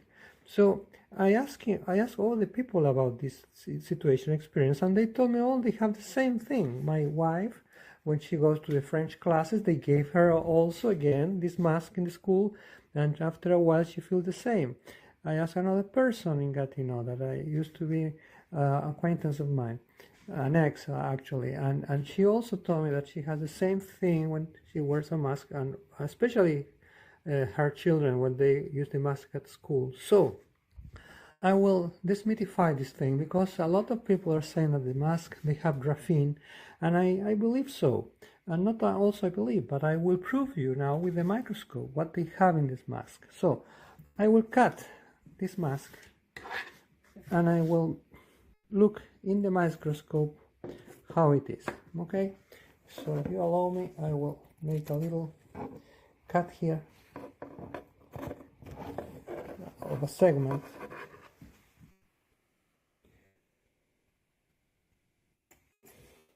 And we will look under the mic. It's a little difficult to cut with one hand, but you get the idea. Okay, so I have this, and I will separate this. This is the part we breathe, the white stuff, and I already did this with a mask. I have it here. Okay, I prepare it in a microscope. It's the same thing, the same fabric. You see this? If I put it in the microscope and I put alcohol, it will become transparent like that. And this is the thing that we will look. Maybe you can see the porous, these little porous's like made by a matrix. Well, they are not holes. They are actually the graphene deposits. So I will put it there in the microscope and we will look at it, what we have there. Okay, I will, this thing moves, and we will look at different magnifications at 40, then 100, etc. So now right away you start to see what it is there. Look at this. Look at this. These things, they are not holes. These like moles. They are not holes in the fabric. These are actual deposit of a chemical substance, which I suspect is graphene oxide, because the company who makes the facial masks in Turkey, they make the PCR swab test as well, and also they are making the nasal COVID-19 vaccine, and this is a manufacturer of graphene oxide. They just produce graphene and they produce products that use graphene. So there is enough evidence in the market that these spots are actually, this substance is graphene oxide. How I know it's graphene oxide? Well, you can magnify this thing. This is a 40 magnification. Okay, I will go a little deeper. Look, let's start to look. What is this? This is like a waffle. People who work in IT industry will understand it quickly. A waffle of substance that is deposited in the fibers. This is not a hole to allow air to pass. No, it's like a waffle. Look, you have a lot of waffles there, separated by a distance. How graphene works? Graphene with hydrogen, with humidity from the respiration, it starts to oxide, and it becomes magnetic as well. This is the only nanomaterial that with a warm temperature and hydrogen, it becomes magnetic. And when it's magnetic, it's attracted to the nerve system cells. So it goes through your nose, it goes to your brain barrier, and from there it tries to attach to anything that has electricity in your body.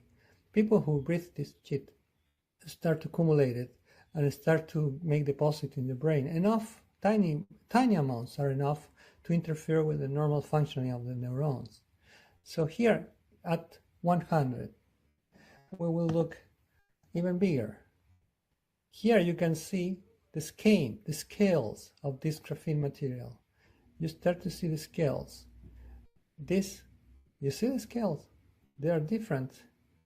They are intertwined with the fibers, but this is a material, clearly material, the same color of graphene in the literature. Graphene is a material that is microscopic, but you can watch it at 600 times. Now we are at 100 times. I will go to 400 times. You start to see something there. I cannot isolate one of these scales because it is in a waffle, but I can bet you that as soon as you start to breathe, create humidity, a warm humidity in this material, these scales will start to detach, and voila, you will breathe in like a vacuum into your nasal epithelium, and from there it's very close to the brain barrier. Nasal epithelium has a lot of nerve terminals, and those terminals, they will attract this thing, and this thing will migrate towards your brain, and because it's nanoparticle, it can cross the brain barrier. So do you see there? I can see clearly one little spot of graphene. This is graphene oxide, this thing there that I am focusing right now. This is graphene. I will magnify even further. Oh, this is the maximum magnification. Sorry, I am right now at, let me see how much is this.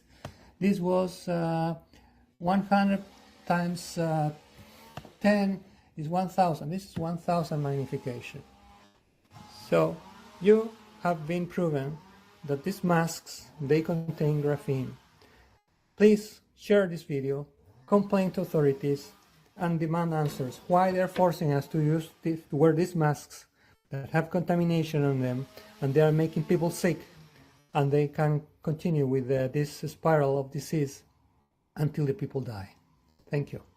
Today, the call has gone out to everyone in home quarantine in Victoria to take part of our pilot program. And what that means is that they will receive random phone calls and they have to answer within 5 minutes with a selfie sent to this app, which will then geo-track where that person is and to make sure that they are who they say they are as well. If they don't answer within that 5-minute period, that's when health officers come knocking. Pete? You built in discrimination on the basis of health for the first time ever in Irish law. You built discrimination into the law on the basis of the health status of a person. You built discrimination in on every level. I've just checked the figures of those who were vaccinated going back earlier on this year, and by the 1st of April, which is an interesting date, 222,988 were vaccinated. They're well over the 6 months effectiveness, and we've seen the TDs refer to the Lancet and the reduction in effectiveness 5 months after the last dose. So we're now discriminating against those who had the double dose as well as those who hadn't. And then we have somebody like a member of my own family who got COVID and has a certificate for 6 months. And interestingly, your speech today tells us it's 9 months. So there's no clarity on anything in relation to it. We have an all-party committee that gave recommendations that were absolutely ignored. I, amongst other TDs, spoke out from the beginning on nursing homes and the utter failure of the government, NPHET, to look at the vulnerability of nursing homes, meat plants and direct provision centres. I believe that this legislation is not necessary and that it should not be made part of our law. You've come before us with a speech. You haven't told us what report has been carried out. You haven't told us whether there's been a review. The legislation from July said compliance officers could be appointed or designated. How many were designated? How many compliance notices were issued? How many cessation orders? How many fixation notices? How many appeals and so on? No assessment as required under EU regulation in relation to the impact on data retention, amongst other things, including discrimination. And you sit here before us to ask us to renew almost on a whim. You tell us that the regulations will go, but leave the legislation there. The most serious part of a draconian series of legislation that we brought in ostensibly because there was a crisis.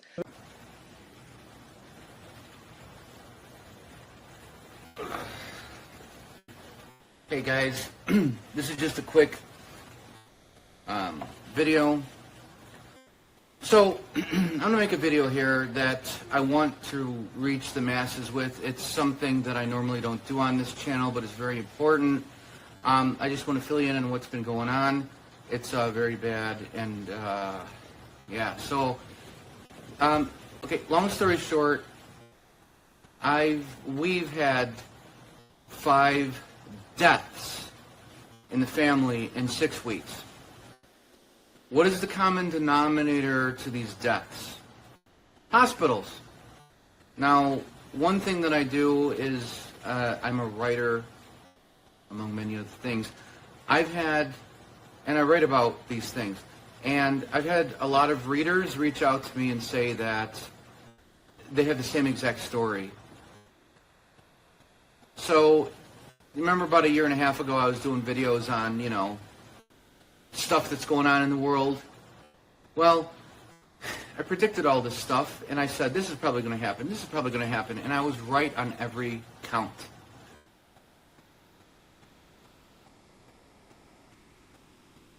So let me tell you about the hospitals. So, my cousin, who is no longer with us, he's a few years younger than me. He got a totally healthy guy, never drank, never did drugs, no heart issues, he was not overweight, he was fine.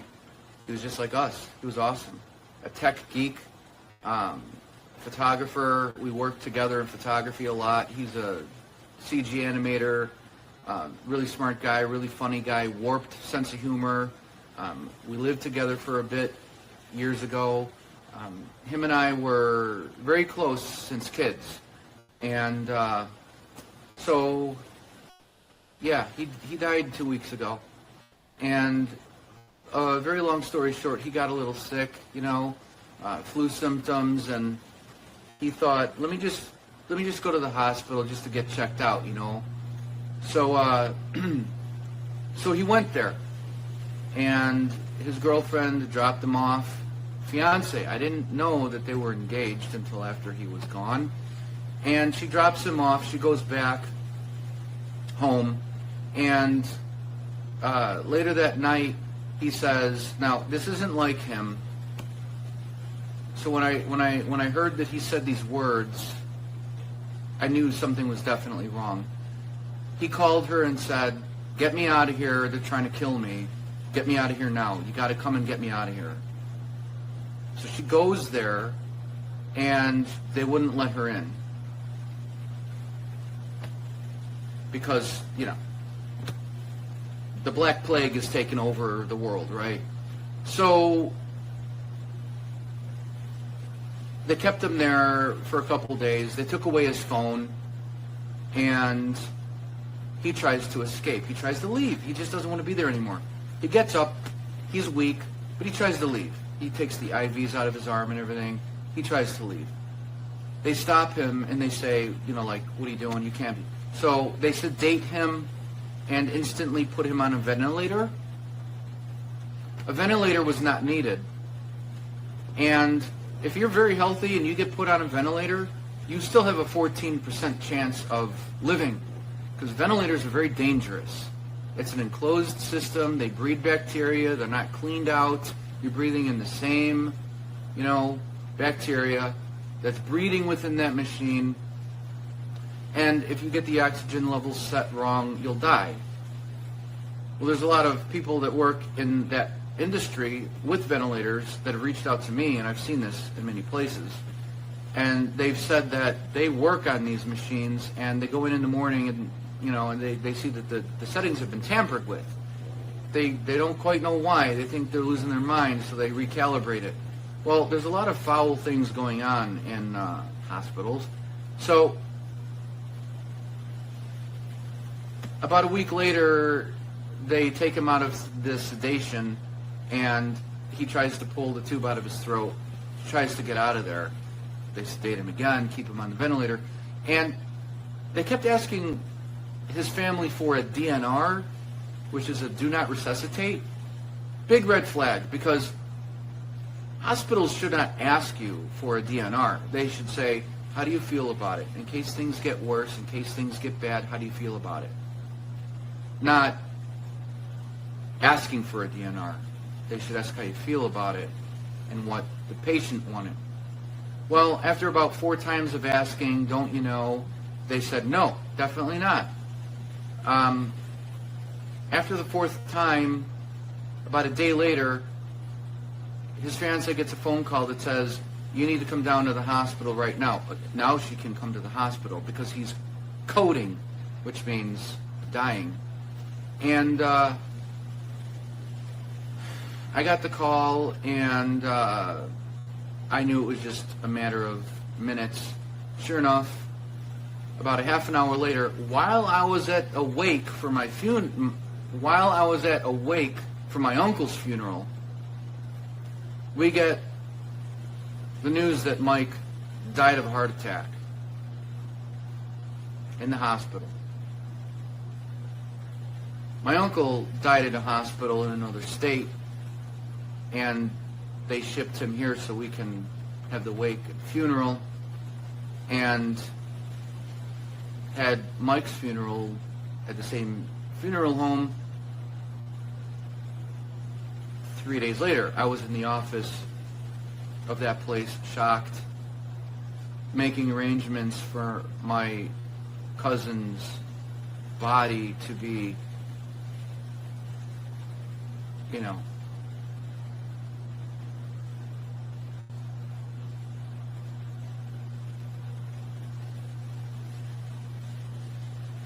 So, my aunt, who's married to my uncle, who just passed a few weeks ago, I had a long conversation with her, as we do, for about 4.5 hours. A few weeks back, she was fine, she was totally just fine. Well, she passed away 2 days ago. She was feeling a little ill, and she went to the hospital to get checked out. They wouldn't give us any information. They were playing games. My other cousin, who was overseeing things, he did a phenomenal job. Him and I worked on things together. The hospital would talk to him every day. I tried to get through to talk to her. It was very odd because I said, room 106. The phone would just ring and ring and ring and ring and ring. No one ever picked up. And they would say, well, we have to get someone down there. We'll answer the phone for her. Okay, not sure why. But give us 5 minutes. I called again. 5 minutes later, same thing. 10 minutes later, same thing. I called the front desk easily 10 times. And then finally, the guy that's overseeing the floor where she was at, a little bit of an attitude. He goes, look, I'm monitoring heart monitors. I can't just be, going into... I'm like, dude, I didn't say I want you to leave your post, okay? But you told me that another guy was going to be there 5 minutes ago, and that was 25 minutes ago. I just want to talk to her really quick. he's like, well, I can't make any promises, but the guy said he's going to be in the room. Let me check. This went on for another 20 minutes. Finally, I called back again. And he said, well, just give me your number. I'll have someone call you back tonight. No one ever called me back. I called again the next day. The same BS was going on. And then my other cousin, who's handling this mainly, he tried calling. All of a sudden, he can't talk to her either. When my mom tried calling my aunt, her sister-in-law, and she did get her on the phone like a few days before this, someone was messing around with the phone, pressing the buttons. Whenever my aunt would say things, buttons were being pressed, like censoring, like old school telephone. You press the buttons like bang, bang, bang. And my aunt was saying something like, this isn't right, get me out of here, I don't want to be here.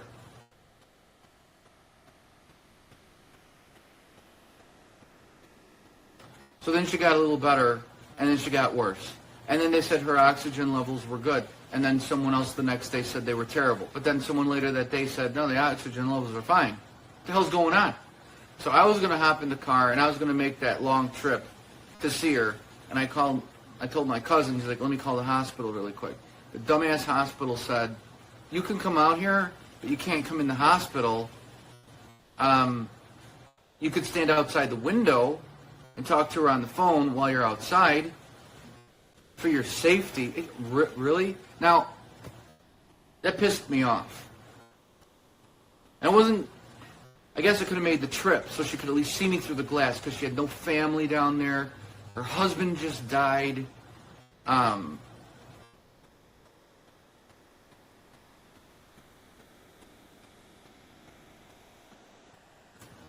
Anyway, it would have been a wasted trip because 2 days later I would have gotten there and she died.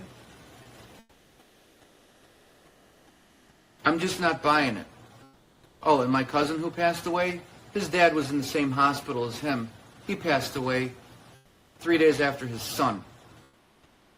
My cousin's dad died. He was in the same hospital. Oh, and my cousin's uncle, he was declared brain dead. Same hospital. Yeah. So he's going to be dead any day. Who else? Who else do we have? I don't even, can't even. 5 deaths in 6 weeks. Do you think that's a little odd?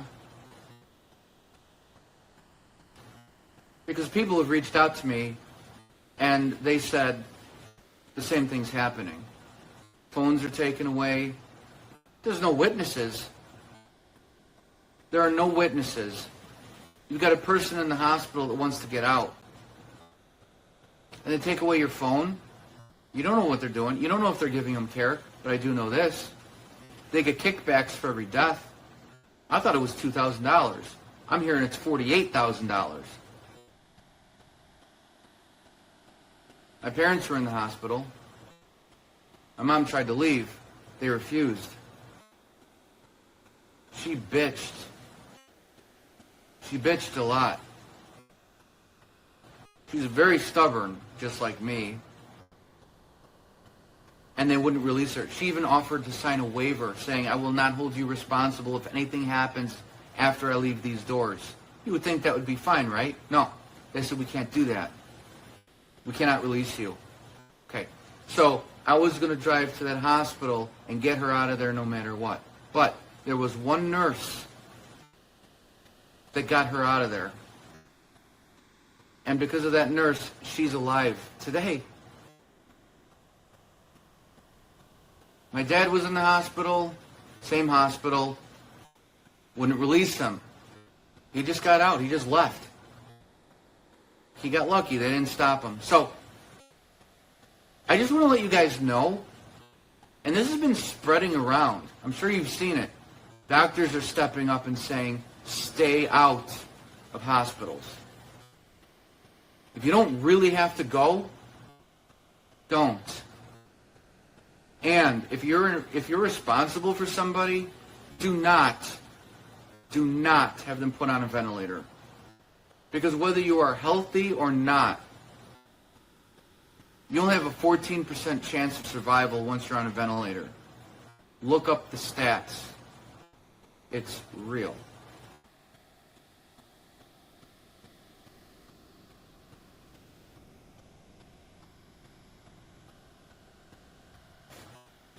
Five deaths in 6 weeks. Now, I'm planning another funeral. My aunt's. She was like a mom to me. My uncle was like a dad.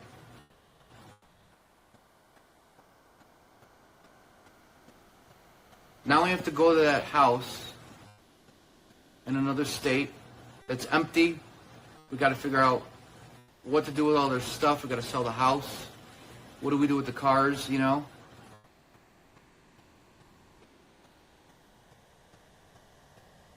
I just talked to her like 4 weeks ago. She was totally fine. Laughing, cracking jokes as she did. She had a wicked sense of humor, which is one of the reasons why her and I were so close. And you know what? I told her again, and I'm so glad that I had the chance to tell her that, you know, I want to tell you something. No offense against my parents, but I have to tell you that you have always been like a mom to me.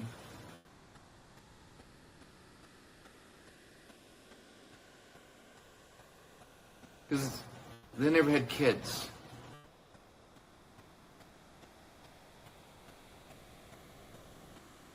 And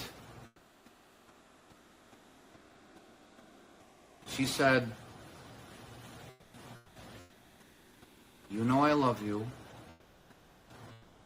You've always been like a son to me.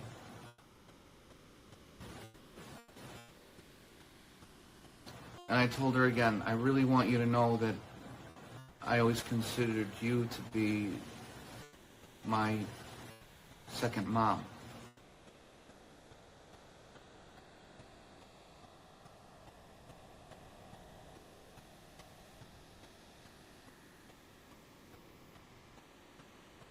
Anyway,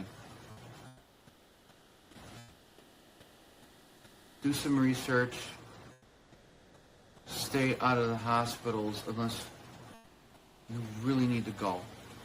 There's so much crap going on in the world.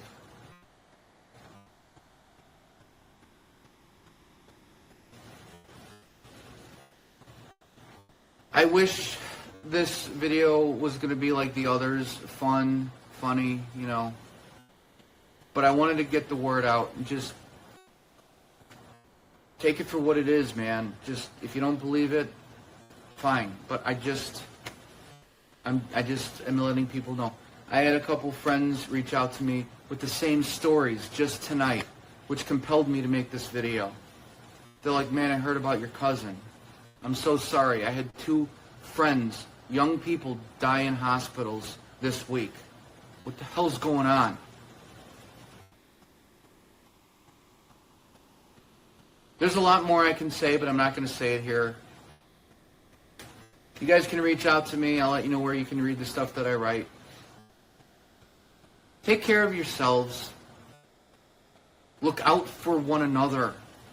That's the only way things are going to get better. You know what the real enemy is. You know. The Constitution was written to protect the people of the United States against enemies, both foreign and domestic. So you're taking away my right to go to school? Well, I need you to wear a mask because that's what we got to do right now. Okay. Well, I guess I'll just sit here. Once again, we are in a lockdown. Please stay in your rooms until further notice. Thank you. Okay, so on this, and the part of the protocol is to ask for a student's signature, and you know, it's obviously up to you, but all it says is, I hereby acknowledge that I participated in a pre-suspension conference. That was just me going over this with you, with the administrator. That's me.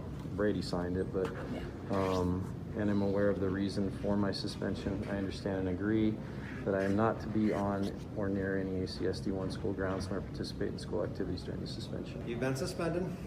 They've asked you to leave. Sounds like you're refusing to. All right. So as law enforcement, I am now respectfully requesting that you leave the premises because you've been suspended. Are you willing to do that? No. Okay. So I'm going to formally warn you of trespass. And if you want to stay, you're going to receive another citation for trespass. Okay. So you've been formally warned of trespass. Do you want to leave the facility now? No. No? You want to stay? All the doors are locked, man. So you want to stay? How long are you planning on staying for? I don't know. Okay. I'm going to go write the citation for you. I'm going to let you know what's going on at this point. Okay. This entire building now is in lockdown. So you have now restricted the movement of over 1,000 students who are not allowed to leave their classrooms because you're trying to get back into the classroom, which you are not allowed to do because you've been suspended. Okay? We will wait you out for some time. I am going to warn you now. If this continues for a length of time to where I feel that we have now hampered the ability for every student in here to get an education, I will be placing you into handcuffs and I'll be taking you down to the jail. Okay. And I will remove you from the building. Okay. Okay? Okay. This court day is November 16th at 9 o'clock right. in Circuit Court. All right. Any questions on that? Nope. All right. Thank you.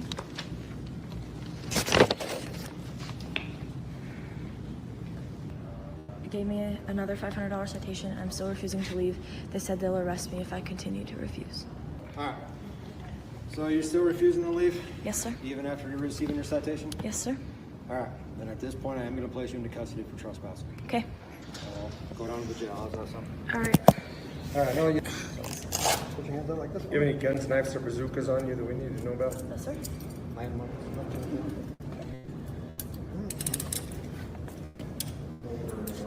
Let me have 13 log 1 in custody. Can I just leave this stuff here? Yeah, we'll take it. Okay. Thank you. That's all right after time? Yep.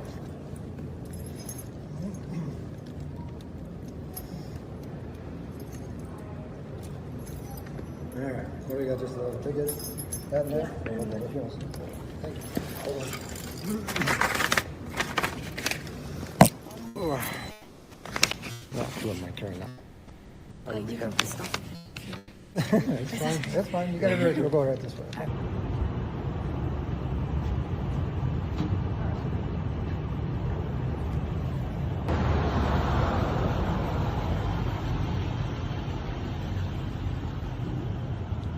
You ought to be ashamed.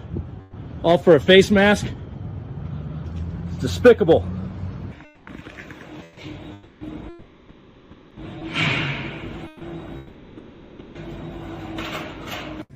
This is this point in time because of the continued refusal to wear a face covering in school. At this point in time, I'm issuing 2 days out of school suspension for continued willful disobedience.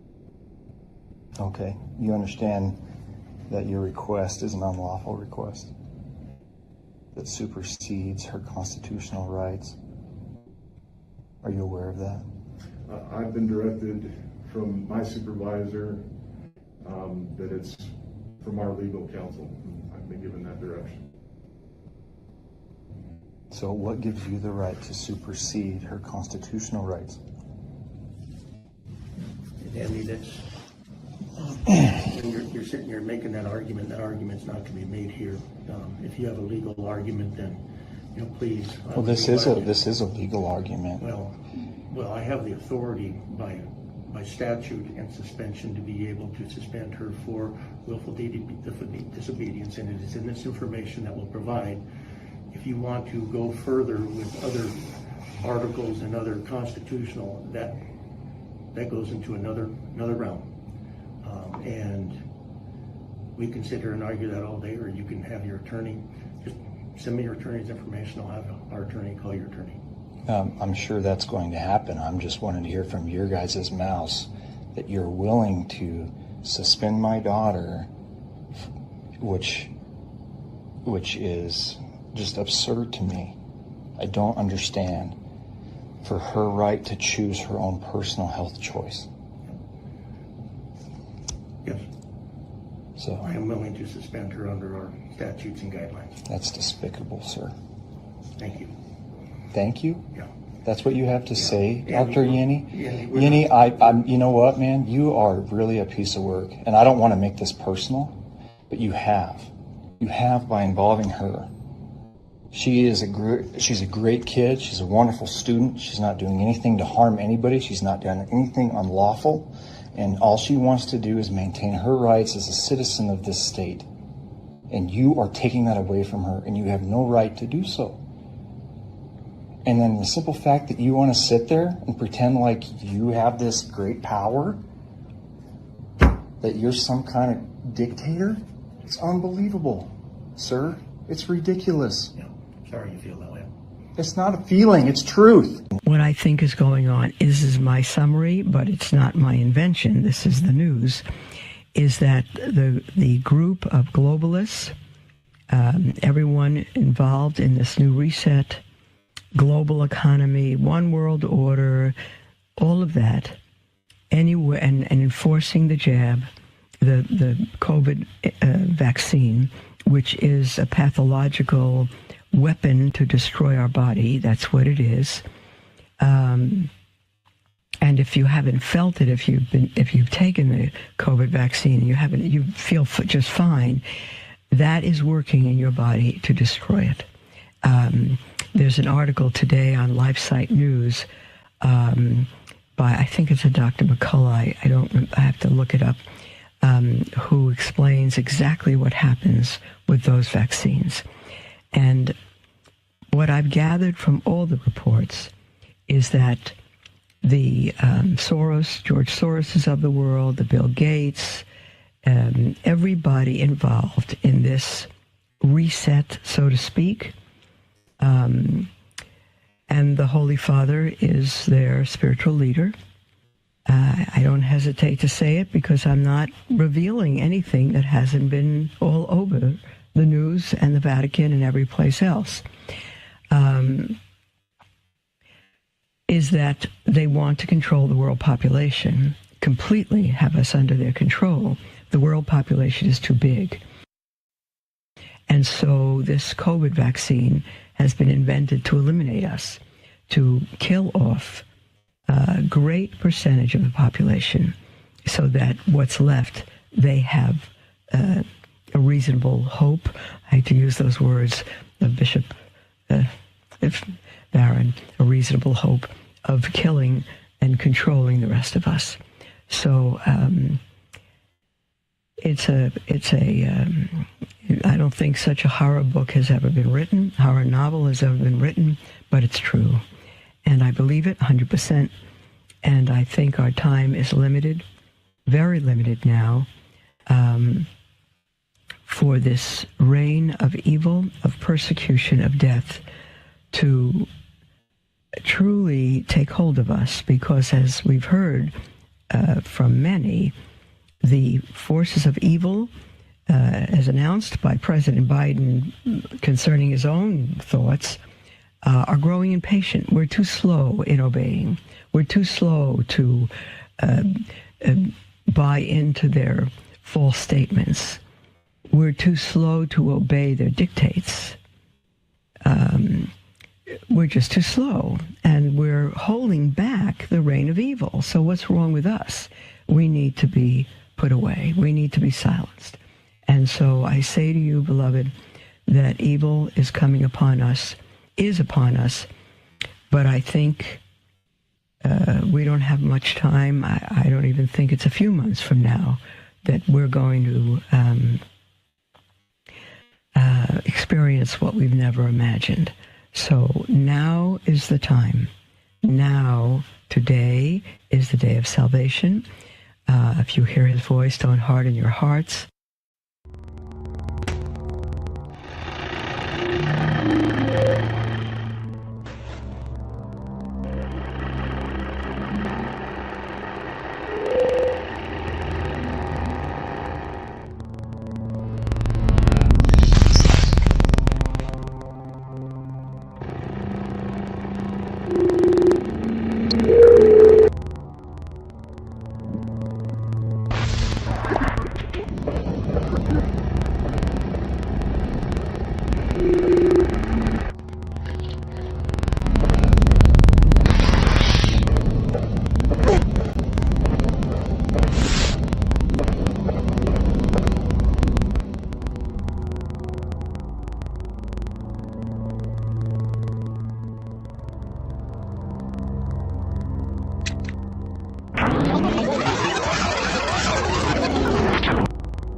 Under the premise that HIV was the probable cause of AIDS. But when he went looking for the proof, he found there was none. They just made it up. What is that paper? Who do I go to for that? And I looked around, I asked a couple of virologists that company, and they said, no, you don't have to reference. I said, I have to reference that because I don't know where that came from. How do I know that? And it turned out that nobody knew it. And I was getting really freaked about that. That's when I first started saying, they don't know. Nobody really knows. This whole thing is a big sham. Mullis pointed out how the CDC was losing money and how the HIV/AIDS connection brought their profits back in the black, and how the men at the highest levels were all in on it. Kerry Mullis knew these men were dangerous. They don't want people like me walking up and asking them those kind of questions, and they're willing to go to great lengths.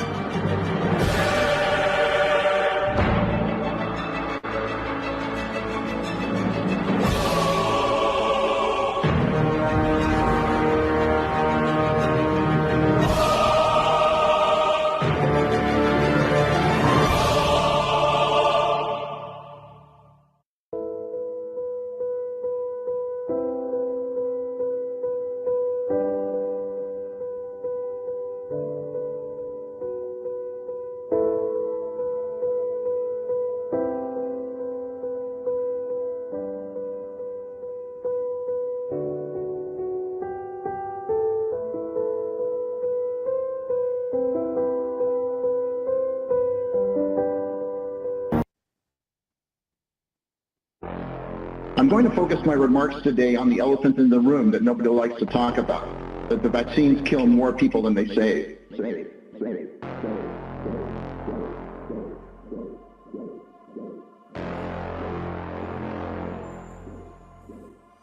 You mentioned being ready for the next time, and you warned about this last time. Let's take a brief look at a 2015 warning you issued.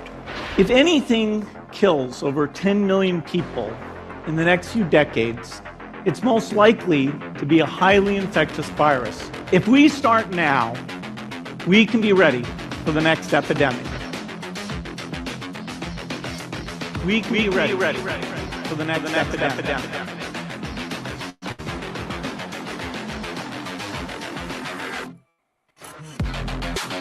And then the other thing that I aspirationally hope to be able to encounter is the ability to rapidly respond to something brand new. Whether it's a brand new pandemic or, as you mentioned, a brand new attack upon us deliberately by bioterror. Talk about the psychopathic determinants of health. I think what was most criminal is telling people who had natural immunity to take the vaccine. But she's had the flu for 14 days. Should she get a flu shot? Well, no. If she got the flu for 14 days, she's as protected as anybody can be, because the best vaccination is to get infected yourself. The best vaccination is to get infected yourself. Because some evidence suggests you were 3 times more likely to suffer a serious adverse event if you had COVID and then you took the vaccine, certainly within the first few months after it. It's beyond criminal, Jan. Let's just call it out for what it is. The only thing I'm trying to do is what you look on the record of everything I've ever said. Getting people to get vaccinated, to get boosted, to wear masks, to abide by the CDC recommendations. That should not be polarizing, Anderson. That's just public health. That's just public health. That should not be polarizing, Anderson. That's just public health.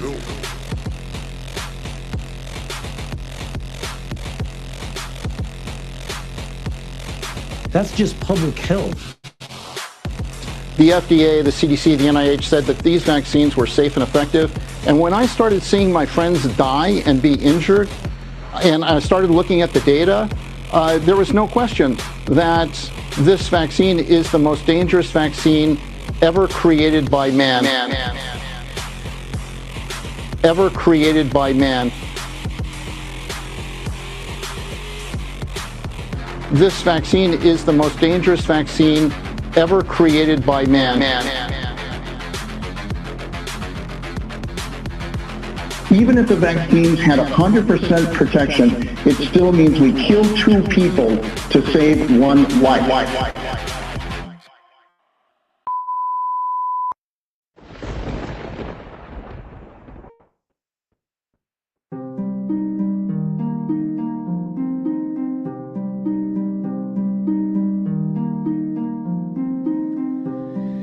This is the story of mankind. One half can see and the other's blind, falling for lies and cheap parlor tricks.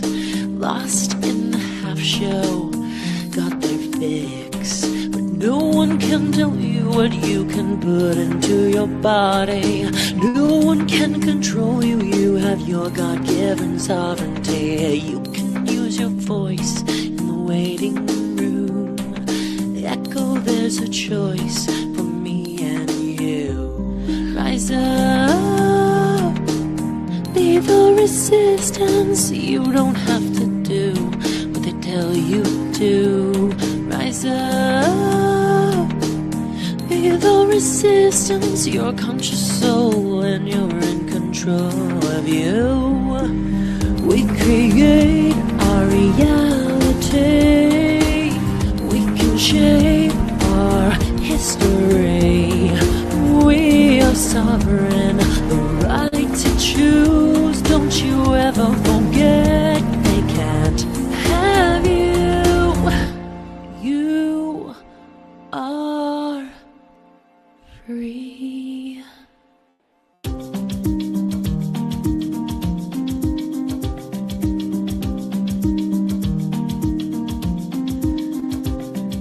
Mask up your face to hide your smile. Forced to separate, forced to vaccinate. This is how a nation falls. Give them an inch and they take it all. No one can tell you you can't work without an injection. No one can tell you the unvaxxed is the true infection. You can use your voice, your awakened soul.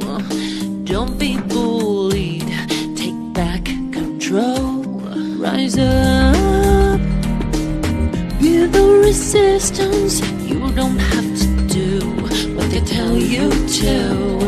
Rise up, be the resistance. Your conscious soul and you're in control of you.